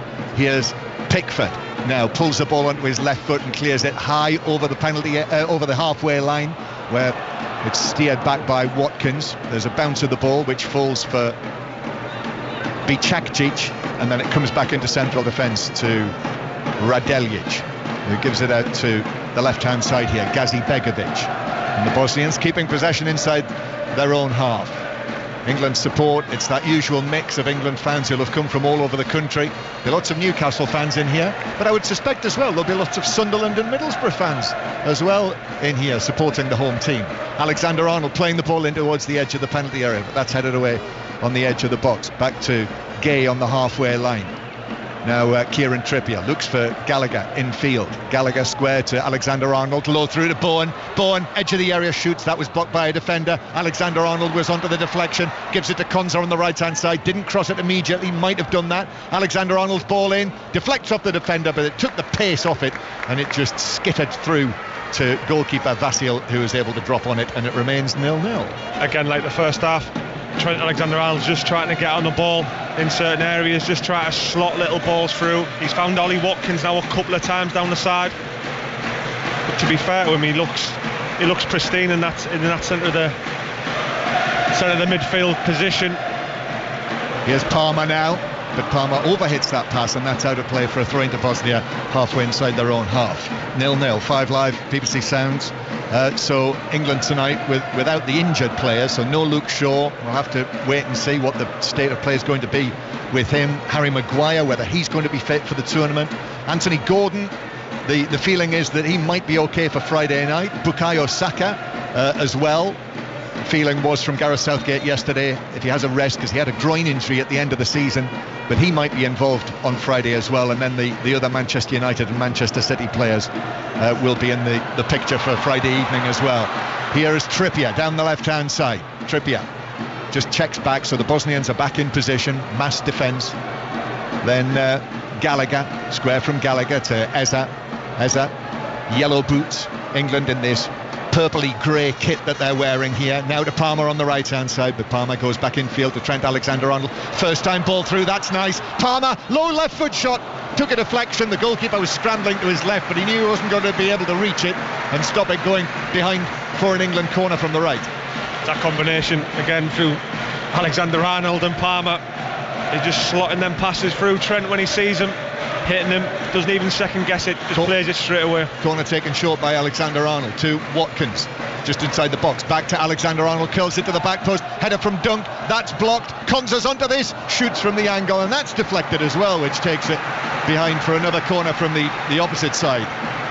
I mean, it's not been a thriller, it's not been gripping, but England are beginning to increase the pressure, and they do have an opportunity now with a corner from the other side in front of the Gallagate end at St James's. In it comes to the near post, but that's headed up and away by Radeljic out of the penalty area, and Bosnia pull it clear over towards this side of the field. The Bosnian left, actually. Gigovic did well there.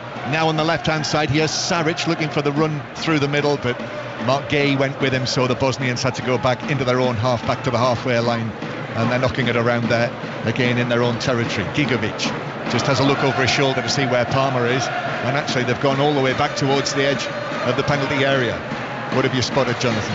Yeah, Konza just looks like he's carrying something there. Looks like he's hobbling, whether he's had a kick on an ankle, but he's just grimacing in a few times. Yeah, I can see that, just as you say it, as he was just trying to make a quick run back into his own half.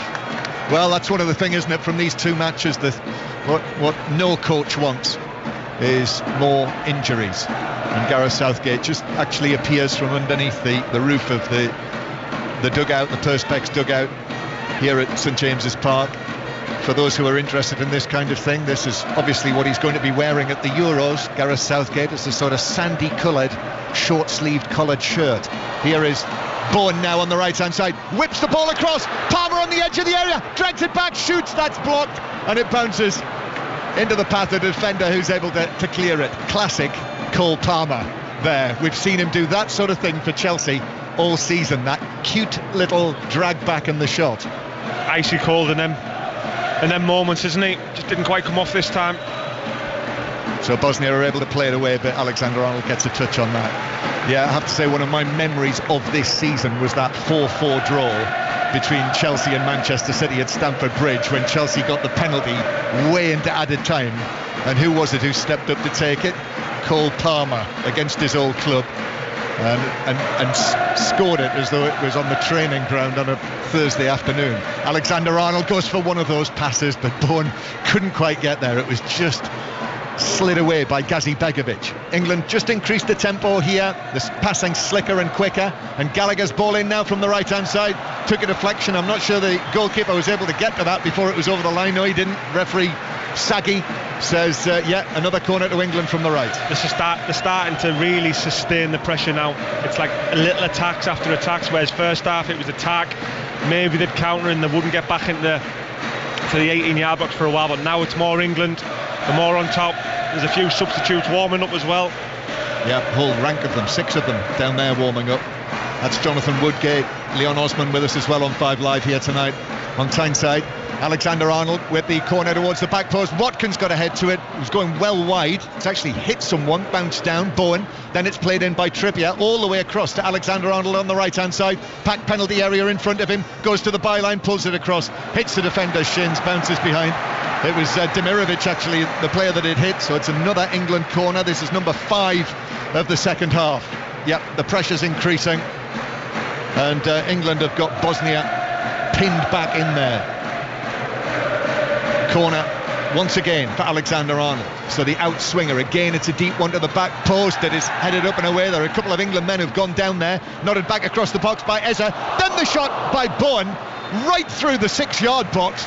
I'm amazed no one got a touch on that. That could easily have been deflected in. It did get a deflection, but that took it beyond and wide, and it's another corner. Surely one of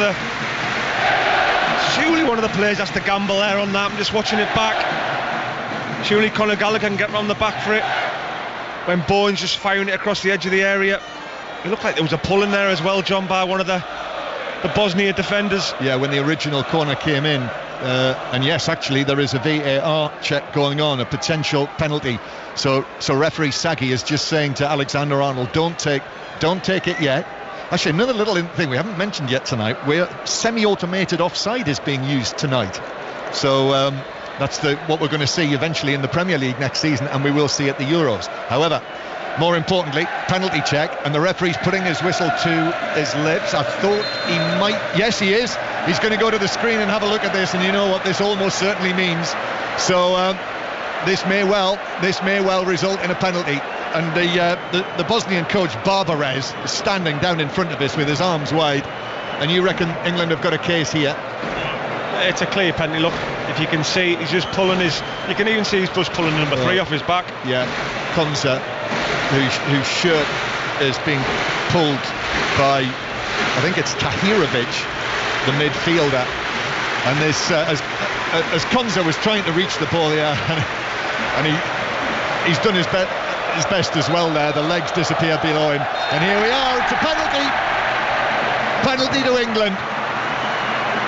VAR steps in. The yellow card is out as well. Tahirovic is going to be booked for that. Yep, he's just looking for the number 6, the Ajax man who's been playing with Jordan Henderson this season. He conceded the penalty, and who's going to get it? Who is going to take this penalty? Is it going to be Cole Palmer? Only one man takes this. He's got the ball. Kieran Trippier's over there as well. Jared Bowen is hanging around, but I think he might be just protecting the penalty spot. And Harry Kane is actually waiting to come on the edge, on the side of the pitch, and I think he's having a laugh about this. If he'd been on a minute earlier, he might have been on for goal number 63 for England, and that's going to be a raft of substitutions coming after this for England. But it is the chance for Cole Palmer on his first start for England to score his first goal for England in front of the Gallagher end here at St James's Park, staring down at the ball. He's ready to strike this with that trusty left foot of his. England's number 7 tonight. Still he waits, up he comes, and there it is, buried low. Even though goalkeeper Vasil went the right way down to his left, that was right into the bottom corner. And England take the lead in this penultimate match before Euro 2024 with a big moment, yet another big moment in the life of 22-year-old Cole Palmer. England 1, Bosnia and Herzegovina 0. A really good penalty from Cole Palmer. He showed it all season for Chelsea. Penalties, free kicks, but this time penalty easily converted by Cole Palmer, and that's another reason why he'd be going at the Euros. He's an incredible penalty taker as well, and I'm sure at some point we might need that. Right, we're going to have 1, 2, 3, 4, 5 England substitutes. Immediately after Gareth Southgate's team has taken the lead, Kane, Grealish, Maddison and 2 debutants.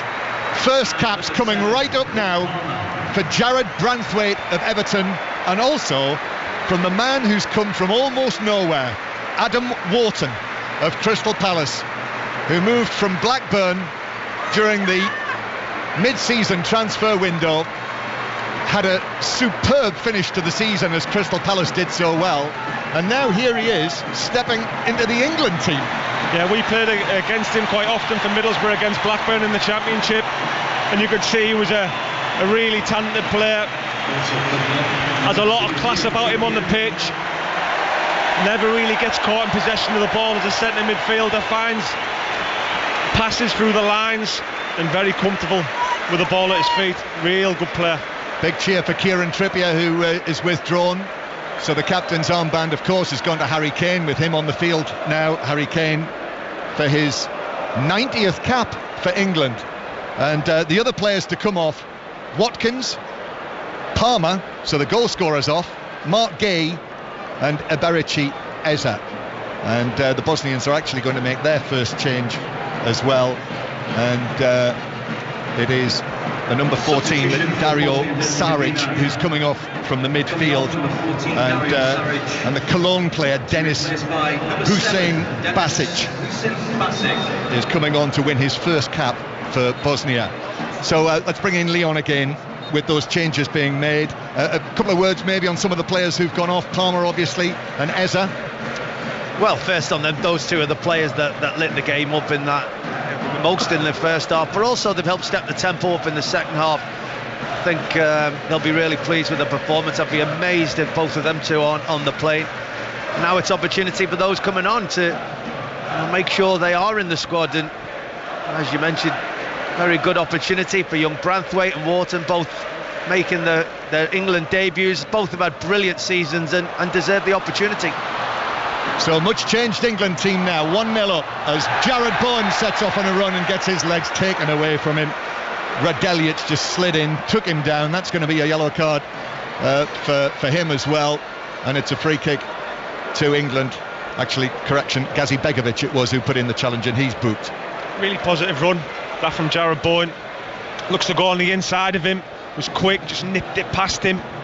Looks like he's hurt his shoulder a bit as well, John. He's up now. The changes as well just mean that Trent's come to right back, Wharton's gone in the centre of the pitch with Conor Gallagher, and Ezri Konsa gone to left back. So a few changes. So they're going to have a look at Ezri Konsa at left back, and that's significant in itself. Yeah, exactly. With Luke Shaw, we don't know what's happening with Luke Shaw. Free kick, Maddison to play it in over everyone, and it bounces all the way through and out for what is eventually a goal kick. And it does feel, with Grealish and Maddison coming onto the field together, is that a bit of a shootout as well between the two of them? Let's bring in Leon again, because with Alexander Arnold at right back now, Leon, something we were talking about at half time. Yeah, I mean, at first I thought that at the start of the second half, I was talking to you as well about the fact I thought Trent Alexander-Arnold playing centrally may have been able to release Watkins a little bit more. We started to see that through the centre, picking the ball up centre midfield, and first thought being through to Watkins, and England looked a lot more dangerous when he did it. But now, going into right back, when you've got three defenders behind us, we'll see more of him. Thought that might have been a foul by Gallagher, actually diving in for the ball. Referee hasn't given it. Gallagher now into the penalty area, wins a corner off Tahirovic, and the Bosnians are not very happy about the challenge that was put in by Gallagher, that was not given as a free kick when he did rather dive in on, I think, Radelic. But it is a corner to England, and England have really stepped it up in the second half. We've only occasionally seen the Bosnians come forward. Yeah, they have. Yeah, that's what I mean. They're starting to stay in that pressure now. They're starting to really trying to suffocate Bosnia. They're picking up all the second balls when they're coming out of the box. They're getting on it. They're playing passes through the lines and delivering into decent areas. And Bosnia find it tough now. And we'll just see this England corner. Maddison waiting to take it, but the Bosnian player just receiving some treatment. England 1, Bosnia and Herzegovina 0. Cole Palmer being substituted immediately after scoring his first goal, the Premier League Young Player of the Season, his first goal from England. And just as we were discussing a few minutes before that, he did that again with his trademark coolness. So Cole Palmer's goal after his 25 for Chelsea and 2 for Manchester City this season. Okay, here's the England corner. Maddison with the out swinger, which is headed down with a deflection and then cleared away. Just battered away to the halfway line, where Konza is able to bring the ball under control and giving it out towards the left-hand side to the newly arrived Wharton. Now here's Grealish carrying the ball to the edge of the penalty area. Across it comes from Gallagher, back to Wharton, takes a double touch, passes it into the path of Grealish. Grealish into the area, not scored since December, just the 3 goals this season, Jack Grealish. Wharton with a cross, it's gone all the way across to Harry Kane at the back post. He was able to get it under control. Kane now to the edge of the area, Gallagher with a shot, that's blocked by a defender, then headed away on the edge of the box, back to England again, and the foul's been given for Maddison's challenge on the edge of the box. I must say it's good to see Harry Kane as well. Last time we saw him, he was substituted in the Bernabeu when Bayern Munich were 1-0 up late in the game in the semi-final. But Thomas Tuchel said on the night Kane had to come off because of this back problem. Didn't play in the remaining games for Bayern Munich. So it is very reassuring to see Harry Kane on the pitch for England. I think if we're going to have any real chance of winning the Euros, Harry Kane has to be fully fit and raring to go. He's had a fantastic season, by the way, in Germany. He's been one of the best players in the Bundesliga this season. It's stating the obvious, but you're right, Kane and Bellingham.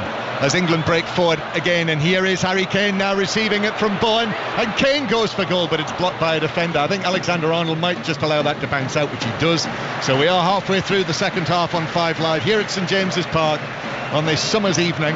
England 1-0 up, and here's Ian Dennis to take it through to the end. Thank you, John. So England attacking the Gallagate end in their all-purple from left to right as we look. Have a corner kick on this near side the right, which James Maddison is going to take. Only his 4th appearance since he joined Tottenham for England. In towards the near post, looking for the former Tottenham player Harry Kane, but it goes behind for a goal kick. And now that the fact that we've got Adam Wharton making his England debut alongside Jared Branthwaite with his England bow, I calculate that Gareth Southgate he's teetering on the verge of a century. 99 different players and 66 debuts during the tenure of the England manager. Brilliant, that though. He's changed it, hasn't he, really? He's changed it. The England players now like going to the England camps. They actually love it. He's changed the environment, the culture of the full squad and how it works. But you can see that when they're playing. You can see they're actually happy to go on international duty. They look like they love it. Well, 4 years ago, he had an 11 that had just 54 caps against Wales, the lowest since. They played Australia back in 1980. I remember being in Dortmund a few years earlier when there was only 101 caps for the game against Germany. So he's invested his time, and it's certainly we've seen the fruition of that in recent years, and it continues. And Adam Wharton has had a sensational 6 months when you consider that he only moved to Selhurst Park from Blackburn in January. But he's impressed in the few days that he spent with his first call-up.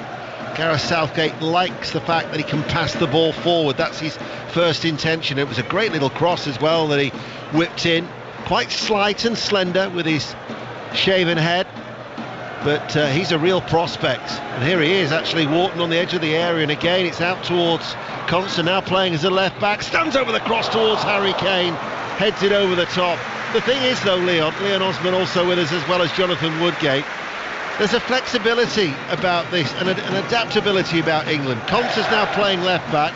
Alexander-Arnold has moved from midfield to right-back. Yeah, there's a lot of technicians within the squad now. Everybody can play multiple positions. You'd call them footballers rather than, defender first or midfield first. They can all play anywhere, and as you said, there's a confidence about everybody that steps onto the pitch, whether that be Maddison now on the pitch, whoever stepped in. Wharton, you mentioned, he started this game. I mean, he's come from the Championship. He's made a great move into the Premier League. He's now playing for England. First thing, he come on round the corner into his striker, followed it forward with another pass, and then the next thing, the ball comes back and he whips it straight into the penalty area. No thought of just keeping the ball, no thought of building himself into the game, straight into the action. Real positivity. We won't see the centurion of England players under Gareth Southgate tonight, though, because Joe Gomez is going to be the sixth and final substitute to come on as Bowen picks it up now. And Bowen's cross takes the deflection. Mekhodovic at Sheffield United half-heartedly gets it away. Kane though wins it back, but England have been much better in this second half. They've passed the ball sharper as Kane, turn and shot, produces a very good save from Vasil. Very, very sharp play by Harry Kane, only had one thing on his mind. Harry Kane in a nutshell, really tight control, turns his defender, only one thing on his mind, and that's shoot. Puts his laces right through it, a bit of dip in it. Keeper makes a good save in the end. So England with a corner kick on this near side that Maddison is going to take. They are leading by a 0 through Cole Palmer's penalty. It's an out-swinging corner, it's headed on. Dunk tries to swivel, Branthwaite tries to keep it alive, and then eventually it's cleared away by the captain, Demirovic. They're going to make 3 more changes, Bosnia. We're going to see Hadžikadunić, Mujakic and Tabakovic going to be coming on as Joe Gomez waits to enter the field of play. Cole Palmer, by the way, his first goal for England, but a perfect 10 now with his penalty record. 9 out of 9 for Chelsea this season. That's, I mean, you think of previous tournaments where England would have been fearful. Exactly, when he's there, and if Ivan Toney goes, Harry Kane's going to be there. You've got other players who you'd fancy to take penalties. Trent Alexander-Arnold being another. Coming off number 4, but yeah, they've got that now with the penalty takers. Got some outstanding technicians in the team who can deliver on them on those pressure moments. Bicacic comes off for Mujakic. We're going to see number 10, the captain, Demirovic, coming off for Tabakovic, so the Hertha Berlin striker, that's like for like. And then the third change is going to be Hadžikadunić coming on, and the player who's gone off is indeed Radeljic in defence. And Dunk was the player who came off for Joe Gomez. So all 6 substitutes have been used by Gareth Southgate as they lead by a 0 with 16 minutes remaining. But they have been much better, Leon, second half, haven't they? They've won the ball back quicker, they've passed it sharper and quicker. There's been an increase in tempo. Well, all 3 words were what I was about to say, Dano. I mean, they've passed the ball forward quicker. I mean, that's always key. If you can get the excited players the ball quicker before the opposition's defence are able to set, they'll be able to create more, and that's been the key in the second half. And there's also been another switch to that back line as Kane spreads it out to Alexander-Arnold, because initially Konsa filled in at left back when Trippier was replaced, but now Joe Gomez has gone in on that left side, and Konsa's now partnering Jared Branthwaite at the heart of the England defence. So if Luke Shaw doesn't make it, then Trippier and Gomez are going to be the 2 left backs for England for the Euros that are fast approaching. And here is Gomez. Of course, he's had an excellent season for Liverpool, been extremely versatile for them as well, whether it be anywhere in defence or indeed in midfield. And again, when you've got a squad of 26, that is going to be a real boost for Gareth Southgate. With a quarter of an hour remaining here on 5 Live, where England lead by a 0. The ball is hit long by Pickford, aimed towards Bowen on this near side. Header goes out of play. Alexander-Arnold will look to take it. Maddison and Grealish a chance to impress, because Eze certainly did that on a number of occasions in the first half. The Crystal Palace player, Alexander-Arnold to Bowen. Remember, Gordon Smart follows 5 Live Sport tonight at 10 o'clock. But we'll try and bring you as much live reaction as we can, as Branthwaite has just gone and clattered into the back of a Bosnian player. It may well be. He's been in the wars a few times actually tonight, Gigovic, and he's gone down again. He just mistimed his header there. Braithwaite just rubbing his head. He just caught him on the back of the head. Didn't get up high enough.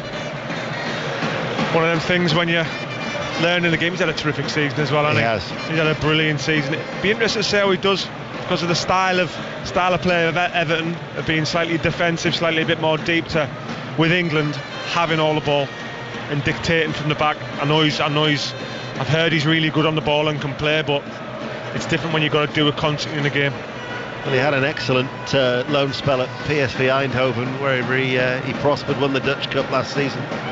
He's one of the Cumbrian contingent. You think back in the day, Kevin Beattie and Emlyn Hughes, who were born in the county of Cumbria. We've had Dean Henderson as an England player, also from Cumbria. Scott Carson. Yeah, and judging by the... I think a lot of the players' families are behind us in the director's box. And when John was commentating, James Trafford and Dean Henderson at half-time were looking up and trying to pinpoint their family members. But when John was commentating, there was a young boy. I don't think it would be Jacob Trippier. I think he's had his day in the sun. He's had Mbappe's shirt. He's led out England with the England captain tonight. But it was almost as if he was doing a commentary behind John. Needs to wait for the voice, but to mature. Yeah. That's the little boy, not John. Thought you were going to say me.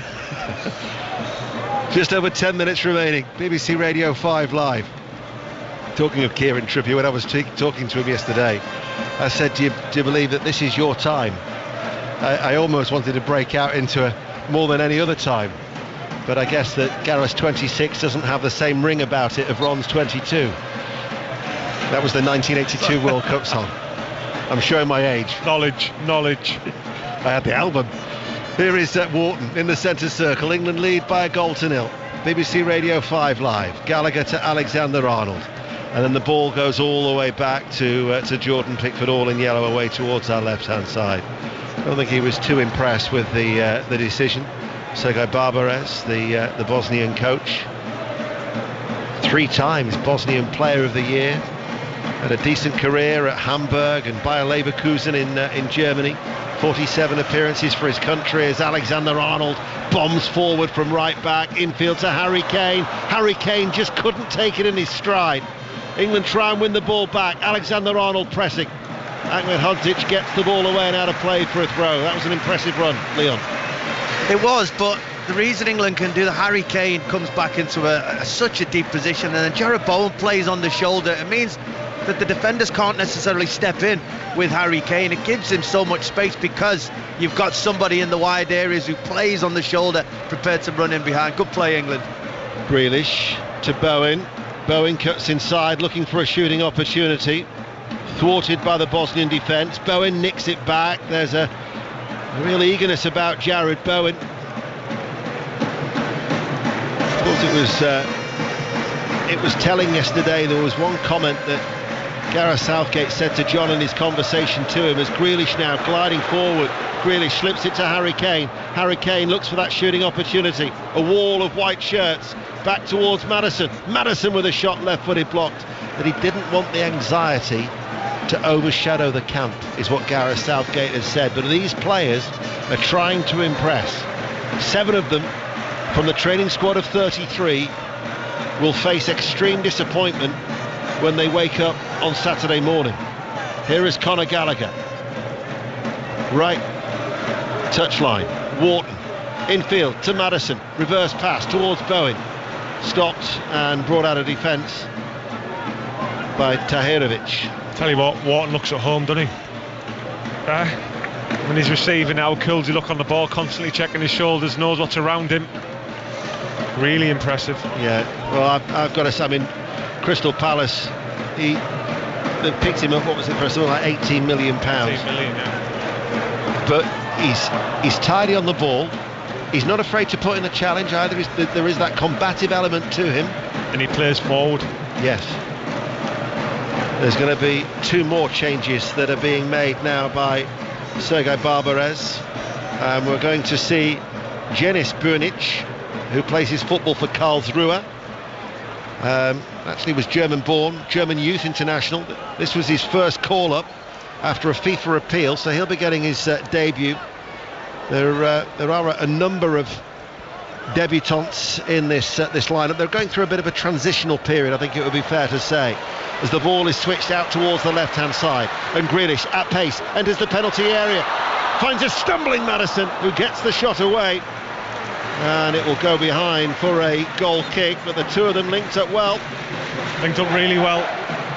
It was that pass from Trent Alexander-Arnold, the crossfield pass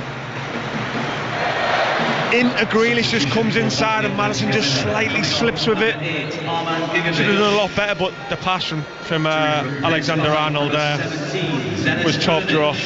Gigovic is coming off, Bernich is coming on to replace him, and then the other change that is going to be made is Ahmed Hodzic, the Sheffield United defender. 31 appearances in their relegation season from the Premier League.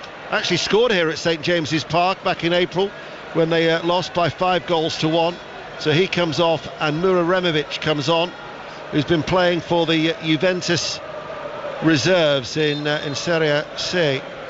So Slovenian born, Bosnian youth international, 42 appearances for the reserves for Juve this season. 21 years of age, Mura Removic. So Bosnia making more changes as their losing sequence is going to continue. What are you purring about? I was looking down at my notes. Lovely touch by Jack Grealish there, just on the swivel. Little volley, just controlled it nicely, but on the turn got dragged back. It's a lovely bit of skill by Grealish. He looks sharp, Jack Grealish, is like he's got a point to prove. Yeah, he looks good. Jack Grealish is a top player. I mean, okay, he's been injured a bit this season, but he can still produce. He can still produce moments of magic. He's got Gareth's trust, I think, from previous tournaments. Maybe not beforehand, but I think he has now. The thing is as well is that those that played in the FA Cup are yet to link up with the England squad. So, you know, there's no Mainu, there's no Walker, there's no Foden. Jude Bellingham won't link up until Saturday. But the thing is, Leon Osman, is that Jack Grealish, whilst John Stones came back on Saturday, Grealish was back in the England camp a couple of days before. He was there on Thursday. Yeah, well, he means business, doesn't he? The way he's come back in to try, and he's come early to try and make sure he's given himself the best opportunity. And since he's been on the ball, he's looked fantastic. I just sometimes wish he'd go for goal himself. He gets into some wonderful positions, and I wonder why he doesn't shoot. He's always trying to play people in, which is brilliant and commendable. And he's absolutely fantastic about it. I want him to sometimes have a shot himself. He gets into such great positions, but do you know what? Why we're blessed is we're looking at these players, and then you say we've still got Foden, Saka and Bellingham to come back into these attacking positions, and whoever Gareth actually goes with, or whoever Gareth actually leaves out, there'll be talks and disappointment and argument, but we're certainly not going to be short of quality players, that's for sure. 50,061 is the official attendance inside St James's Park. As Grealish, England still lead by a goal to nil. Leon Osman and Jonathan Woodgate with us here on BBC Radio 5 Live. Here is the shaven-headed Wharton out towards Gomez, sends over the cross from the left, flying header, might reach Alexander-Arnold, right corner of the area. Alexander-Arnold waits, passes the ball back. Gallagher looks to try and turn away, slips a short diagonal ball to Alexander-Arnold. Bowen looked for the shooting opportunity. Wharton keeps it alive, edge of the area, finds Grealish. Grealish inside left channel, just outside the box, crosses to Alexander-Arnold. Fine volley, right-footed, first time hit, and Trent Alexander-Arnold increases England's lead with a super goal. England 2, Bosnia 0. Technique was magnificent, the way he took it on the volley. The ball came over the top inside the box, but the volley there into the bottom corner, that's Trent Alexander-Arnold all day long. His technique is never ever in doubt. It was a terrific volley into the bottom corner. Goal number 2 for England. The score. Grealish with the assist. Beautiful finish, bottom corner. Sweet strike. Can you hear me all right? I can hear, there we are. Yeah, I mean, brilliant strike. I mean, we know he has that ability to hit a ball out the sky on the volley. Such a tight angle, yet complete trust that he'd find the back of the goal. Just been talking that Jack Grealish needs to shoot a goal. Well, Jack knows best. Thankfully, he decided to play that wonderful pass. And again, you know, you're talking, you know, for after an hour, I'm thinking, well, Cole Palmer's definitely in the squad. Eze's definitely in the squad. Everybody who's on the pitch, I'm saying, definitely in the squad.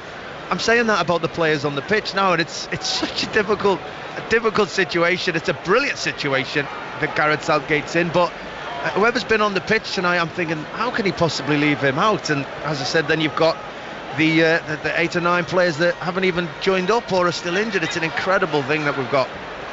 Well, Alexander-Arnold has scored his 3rd goal for his country. He's still yet to score a competitive goal. His first was against the United States. His last goal was last summer away to Malta. But he'd think that he made his debut in a warm-up game ahead of Russia 2018 against Costa Rica at Ellen Road. Well, here in this warm-up game at St James's Park, the 8th time that England have played at St James's Park here in Newcastle. And they've got an excellent record. They're on course for a 6th win out of 8. And Trent Alexander-Arnold with a super goal for the dominance that England really have shown in this second half. Jonathan Woodgate. Yeah, they've tired them out really. They've moved the ball better, they've moved the ball faster. I tell you what helped in the first, I'd say 10 minutes of that second half was the runs that Ollie Watkins kept on making, and they kept on stretching the Bosnia defence, and as soon as you start stretching again, that's when the little pockets become open, and then England exploited it, sustained attacks better, they moved the ball quicker, they were more efficient with the play, and they've showed that 2 different halves of the game dramatically well in the second half. Well, we'll look to bring you the reaction before 10 o'clock here on 5 Live, but I'm sure that Gareth Southgate will be looking to pick up on the positives as Gallagher searches forward now, and Gallagher looking for his first goal for his country, forces a very good save out of Vasil, away to his right behind for a corner kick. It's a great pass by Wharton there, who's on the swivel in the centre of the pitch, and saw Gallagher just pulling off his central midfielder partnership. Corner's taken short, left-hand side to Grealish, teasing the defence, plays a cute ball in towards Maddison, pulls it back, first-time shot, Bowen, bit of a scramble, and eventually goes over the goal line, and it's Harry Kane who pounces. Jared Bowen has got to be very unfortunate. He had that goal disallowed back in March, goal-bound shot, I think it struck Konsa, it came back, and it was gobbled up by Harry Kane. Yeah. Bowen will be devastated. Yeah, did it, Konsa. But there's the man on the spot. Harry Kane sniffs it out, always does it. But yeah, like you say, Jared Bowen really unlucky there with the finish. It is Konsa who stops it on the line. But Harry Kane, anticipation, not many better. Well, Jack Grealish is vital in making that goal. They take a short corner, they play it quickly, drags 2 players out, plays a cute little pass. I think it's through the legs of one of 2 defenders who are trying to stop him into Maddison. As he says, Bowen, I mean, what's he thinking at the moment? He's had that goal disallowed, he's now had his own teammate stop one on the line, but Harry Kane's always there where you want him to be, like top strikers are. And again, the fact that we took a short corner, the fact that Bosnia weren't ready to defend it, the speed of thought in the second half from England has been what's been the difference, whether it be to win the ball back quickly or to play a ball forward quickly, or certainly the tempo of passing. Bosnia haven't been able to keep up with it in the second half. Did you see the reaction as well of poor old Jared Bowen? You know, he put his hands on his head, he turned away, and whilst all that was going on, Harry Kane just pounced for what is goal 63 in his 90th appearance, which actually takes him level with Brian Robson. So he's entered the top 10 in terms of all time on the appearance list now for England. He's level with Brian Robson, is Harry Kane, with his 90th appearance here tonight. And England's captain and England's record goal scorer has just gone and bagged yet another one. Nah, it's some going from Harry Kane to be up in the top 10 of appearance makers for his country. It's a brilliant achievement, and he's not even that old yet. He's got a few years left in him, and he don't know. Maybe as many as you. He turns 31 next month. There's going to be 4 minutes of added on time, which we're now into. England 3, Bosnia and Herzegovina 0. But we're talking about positives. I'd like to hear what Gareth Southgate's going to say about Adam Wharton, bearing in mind that he's had a nice little cameo appearance here tonight. Really impressive. really impressive. Gets on the... Gallagher, good high early challenge, feeds Bowen. And Bowen looking towards Harry Kane. England, it seems, have been re-energised towards the end of this second half. Once you start getting 3 goals, all the players want to run forward and score even more, don't they? They'll be all hungry for goals in the last 4 minutes. But like you say there about Wharton, I totally agree with you. I think he's come on, he's been really, really impressive in that centre of the pitch. Don't think he's actually given the ball away. But the thing I like about him, passes forward. Yes. Constantly checking his shoulders. Yeah, I'm watching him now constantly. Watch the best midfielders in world football. They're constantly scanning. It's a clear night on Tyneside. Germany 0, Ukraine 0 is incidentally the latest score in that other friendly. A week on Friday, of course, when the Euros kick off. We'll hear it here on BBC Radio 5 Live. Germany kick off that tournament against Scotland, who earlier beat Gibraltar by 2-0. And don't forget, tomorrow we've got live coverage of France against England in the Women's Euro 2025 qualifier. And then at Friday we're live at Wembley for England against Iceland, Scotland at home to Finland as well. And on next Monday, the 10th of June, the Football Daily podcast will fully focus on the Euros, all the build-up. 45 of the 51 games will be live on BBC Radio 5 Live. As Pickford hits it long downfield, Harry Kane rises, gets it on, little header on, headed away then at the back by Katic. Gallagher brings it under control. He's been industrious tonight, Conor Gallagher. Leon? Oh, Dan, I was probably going to try and stop you to say he never really gets the credit. We're talking Water, you're talking Declan Rice, and you think about what he does for Chelsea and the fact he's like the glue there at the moment, and he's just so dependable, and he is full of energy. When you're talking about energy, he's a good, solid, all-round midfield, Gallagher, and he's had a very good evening again today. Bowen chasing the ball as Muharemovic passes it back. It's seen further back then to the goalkeeper Vasil. England lead by 3-0. We're in 4 minutes of added on time here at St James's Park. We'll analyse and speculate, I'm sure, until 10 o'clock. Try and bring you as much reaction as we can. As I noticed, the cameraman is trained on Gareth Southgate down below, as Gareth Southgate in this penultimate warm-up game sees his side 3-0 ahead for what is the 92nd different opposition that England have faced, from Albania all the way through to Yugoslavia, and not including the games against the rest of Europe in 1938, or the 2 games against the rest of the world in the 50s and 60s. But the first ever meeting against Bosnia and Herzegovina ends in a comfortable win for England as they warm up for the Euros with a 3-0 victory. Jonathan?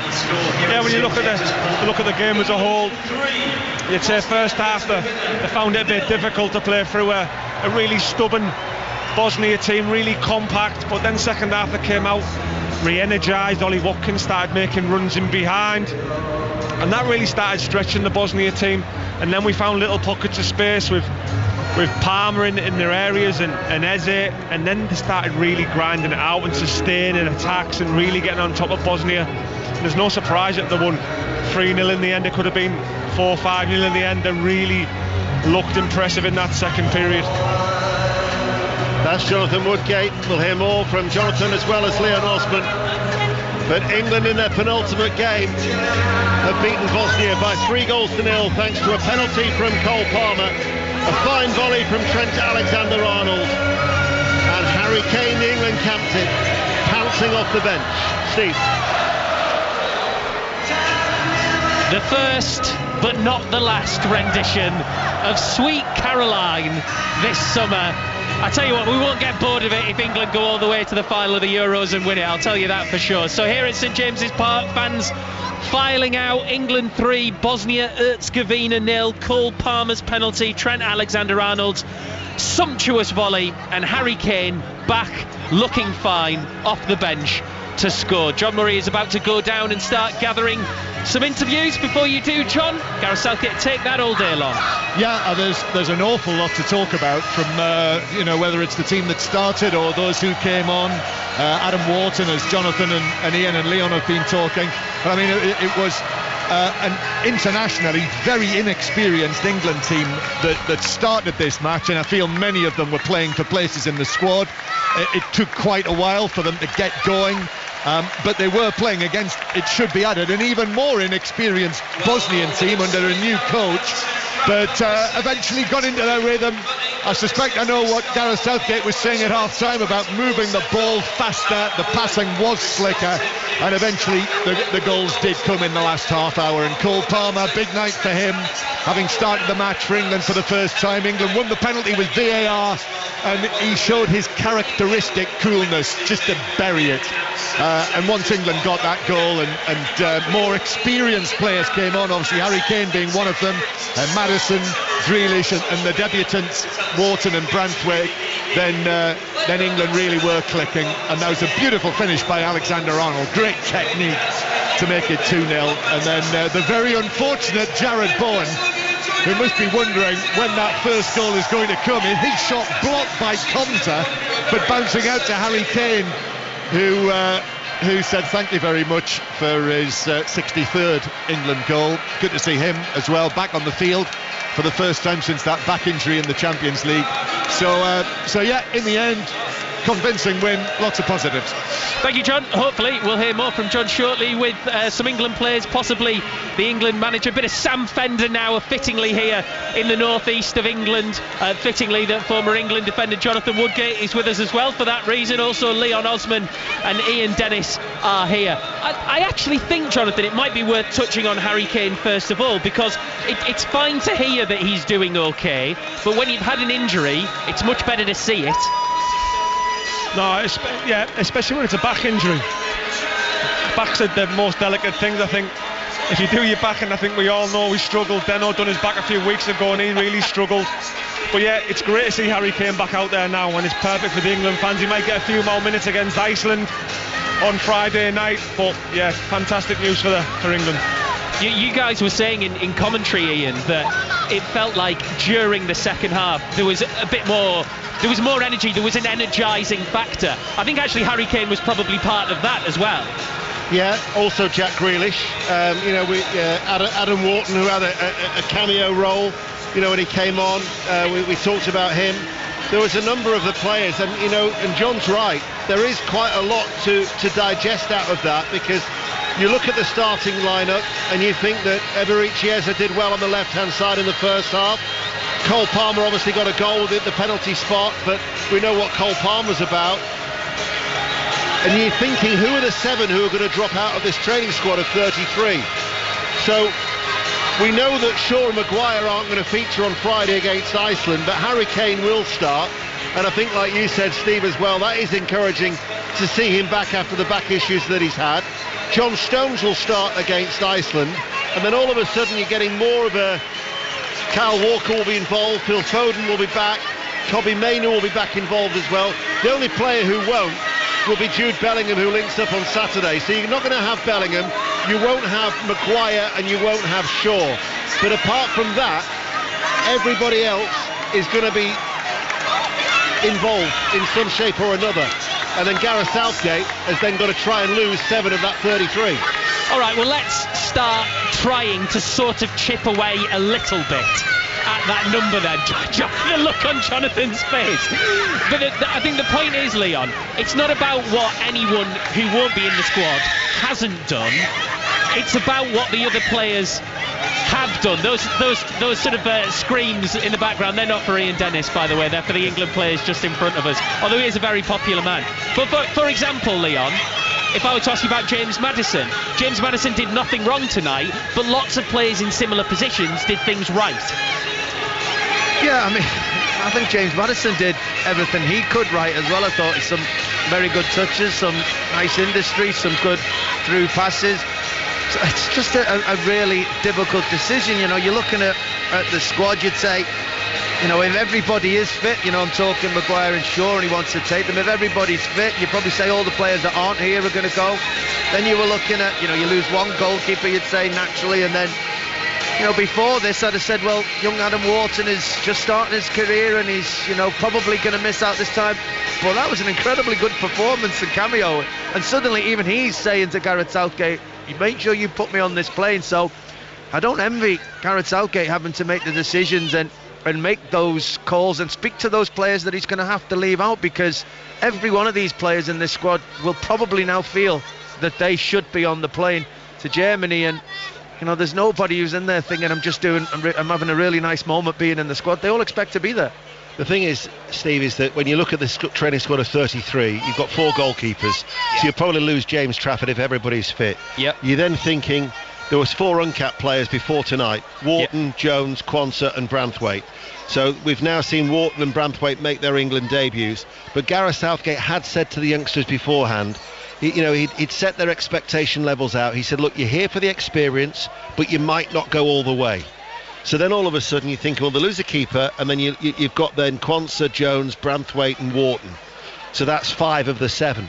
But then you're thinking then, after Wharton's performance here tonight, he might have just given Gareth Southgate's... Well, let's put it this way. He hasn't done his chances any harm. Yeah, he was excellent. I mean, if we're thinking of high-profile players who might now be in quite a bit of jeopardy, and who knows, we might hear from Gareth Southgate and he might say, oh, actually, Ivan Toney had a bit of a knock, he wasn't going to be considered anyway, etc, etc. But he's got to be near the top of the list, isn't he? Because we've not seen him. Well, do you know what was telling about that with the strikers? That Gareth Southgate had said there's less of a trial going on with the strikers. We know who we'd like to take. Right. Now, Harry Kane, there's only 3. You've got obviously Harry Kane, and then it's a shootout between Ollie Watkins and Ivan Toney. Yeah. So Ivan Toney, we haven't seen him tonight, and with a stronger England team available for Friday, who knows what will happen, and you could get injuries, all kinds of things could happen, but that scene's telling. Then you've mentioned Trafford, Jones, Quansah, as Harry Kane and Cole Palmer in front of us.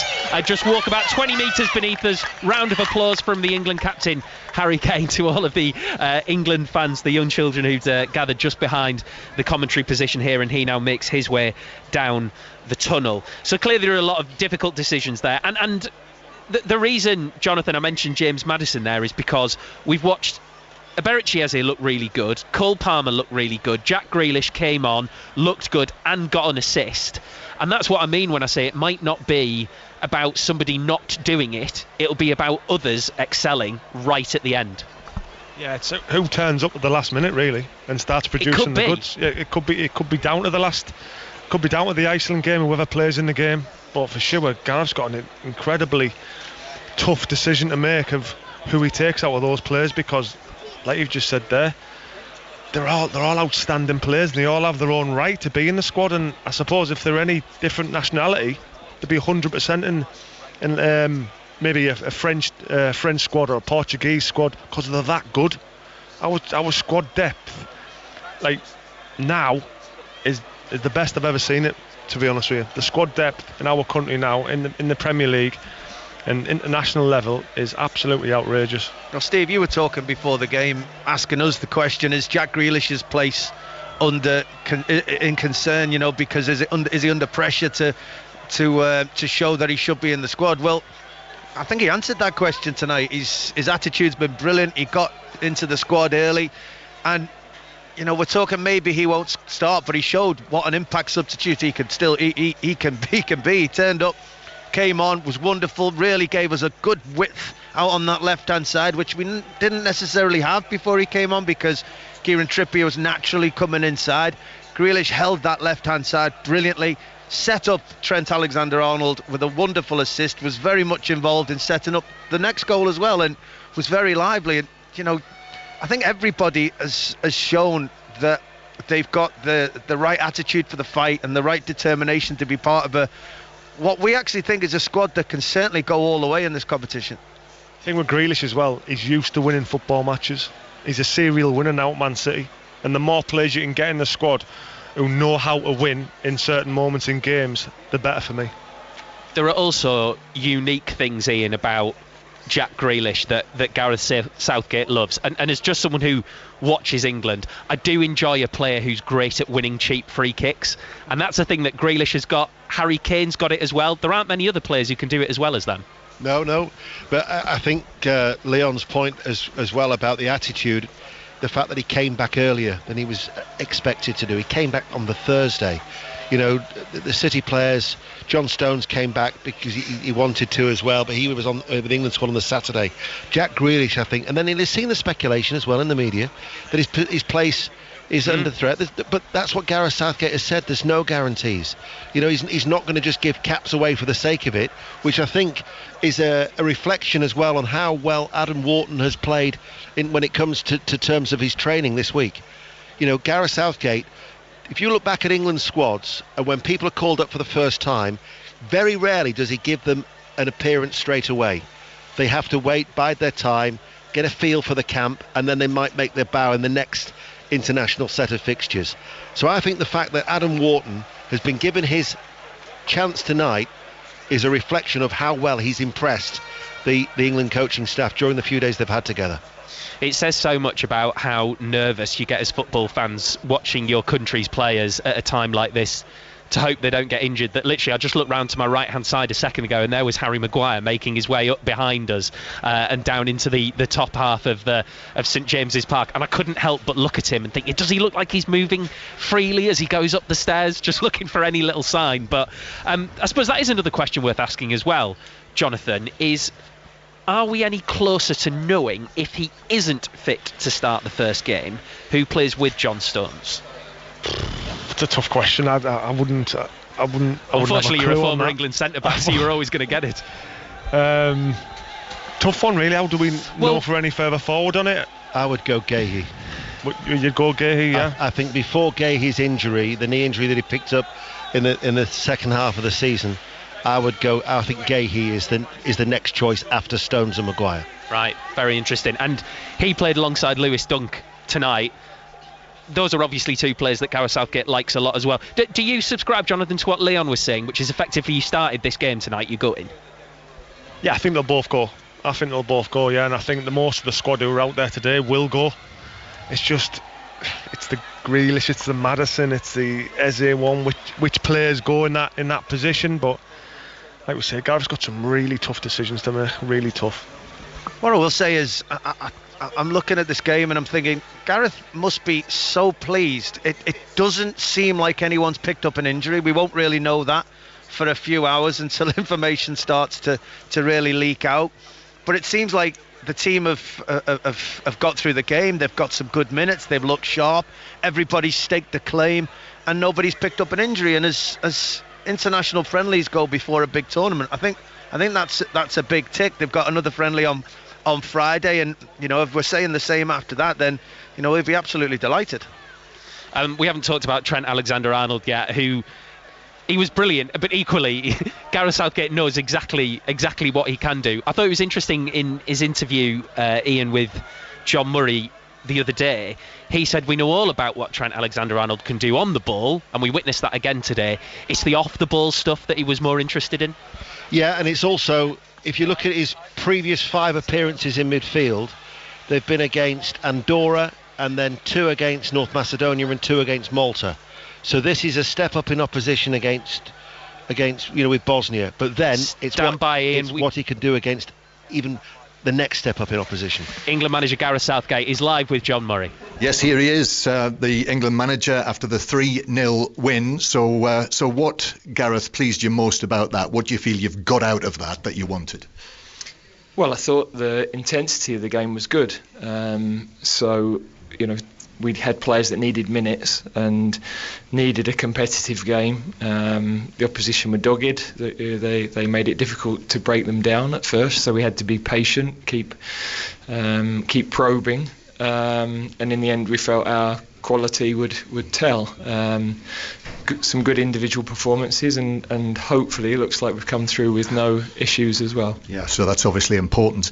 I don't know, where do we start? Trent Alexander-Arnold, how about him? He's caught the eye there, and also he had a little spell at right back, didn't he? Yeah. Well, look, I think that's also going to be something that could be really helpful for us as well. So we know his qualities. We don't need to go over too much what we know, but you saw the range of passing, and fabulous for him to get beautiful finish from made a very difficult finish looked very straightforward, didn't he? Yeah, well, that's his technique, isn't it? What about the two men who started for the first time as well, Berechi Eze and Cole Palmer, who displayed his customary coolness, didn't he? Yeah, he did. I mean, I thought Cole linked the game well for us. I thought he tried to be a little bit too precise a couple of times on finishes that if he'd taken a little bit earlier, I think he might have got his shot away. But lovely for him to get his first goal. And then with Ez, he was really pleased. He played with that freedom and swagger that he plays for his club with, and it's great to see a young player come into our environment and be able to do that. So you saw that ability to glide past people in the middle of the pitch, and the power that he has as well. Yeah, and on a similar Crystal Palace theme, Adam Wharton coming on and certainly caught our eye. Same for you? Yeah, well, that's why we put him on. You know, that's the way he's trained. He played as he's trained. He receives well. He's very composed. He plays forward. And that sounds simple, but in actual fact, it's not a simple thing to do. He plays a lot of one-touch football. You can see a picture when the ball arrives with him. So yeah, he's had a really good few days with us. And as you assured me twice now in the last week or so, Harry Kane coming on and looking A-OK. Yeah, I mean, he had the audacity to ask to come on to take the penalty, which was never going to happen. But yeah, you know, with the plan with him today was always half an hour, and then he'll start on Friday. Yeah, and just finally, I mean, what should we read into what happened here tonight? I don't know how much you're going to actually give away to me there, but I'm asking the question anyway.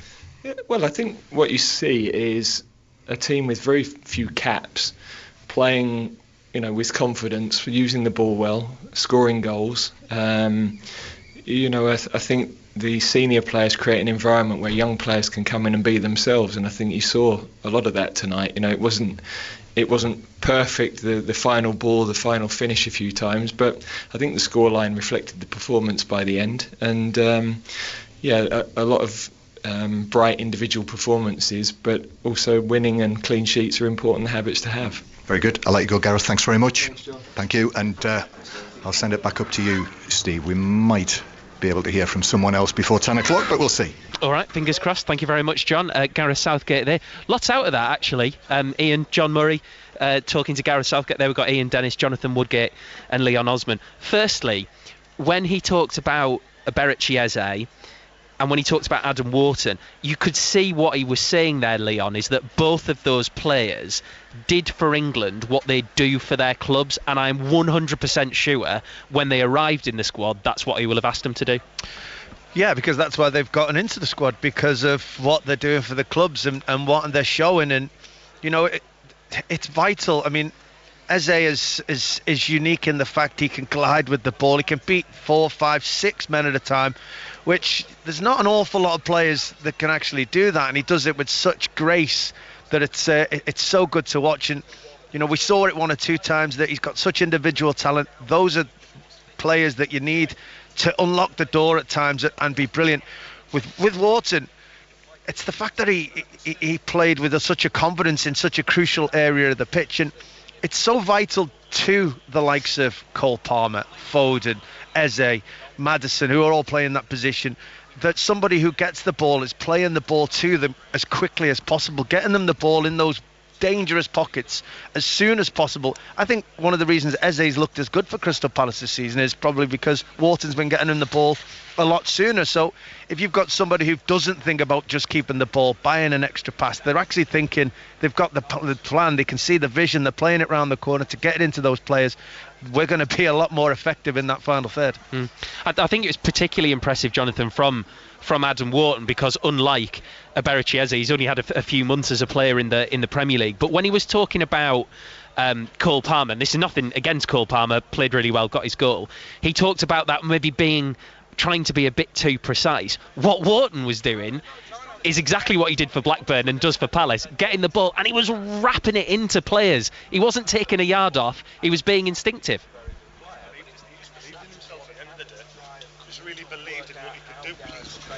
I think your microphone's gone, Jonathan. Try again. No. You know what, whilst Jonathan's just trying to sort that out, you know what it reflects? And Gareth Southgate was talking about how the senior players have enabled the younger players to blossom. That is a reflection on the culture that Gareth Southgate has helped create. Yeah. That's what it is. That's what. There are now no cliques. It is just and it's that there's a spirit and there's the right dynamic that has been created by the manager that the senior players have bought into, and everybody's as one. Yeah, and it's been going on for such a long time now that in a brilliant way it's just becoming part and parcel of what's expected. You turn up in the squad and you're expected to fit in, you're expected to do your best, feel relaxed and comfortable to do your best, but also help everybody around you. And you can see that even when they're warming up. You can see that at half time. You can see what the subs are doing. You can see before the game they're all trying their very best to enjoy themselves and make each other better. That is key, and I think that's a great thing for a squad as talented as ours. Go on, Jonathan, wrap us up. No, with the Wharton situation, he just went on the football pitch and he believed he could do it. He didn't hope he could do it. He believed he could do it, and you could see that with every pass. Every pass that he made, he played forward, and like you say, he wrapped in. He had that confidence to do it. But when you're on the sideline and you're waiting to go on, you're nervous. When he got on, he showed no nerves whatsoever. He just went on and played like he was playing for Crystal Palace or for Blackburn when he played for Blackburn. But I thought it was a top performance when he came on. Really encouraging. Jonathan, always an absolute pleasure to have you with us. Thank you very much. Enjoyed it. Thank you. Top man, Jonathan Woodgate. You'll hear much more from Leon Osman and Ian Dennis and John Murray and the England players and the England manager over the course of the coming week. So that's it for England's first warm-up game for Euro 2024. 3-0 win over Bosnia and Herzegovina. They now go to Wembley Stadium on Friday to play Iceland. And then it's the real thing. Same for Scotland as well. Victorious 2-0 in Gibraltar earlier this evening. Finland at Hampden is their final warm-up fixture. Right, Gordon Smart on the way for you on 5 Live, and he'll be here after the latest news with Stuart Clarkson.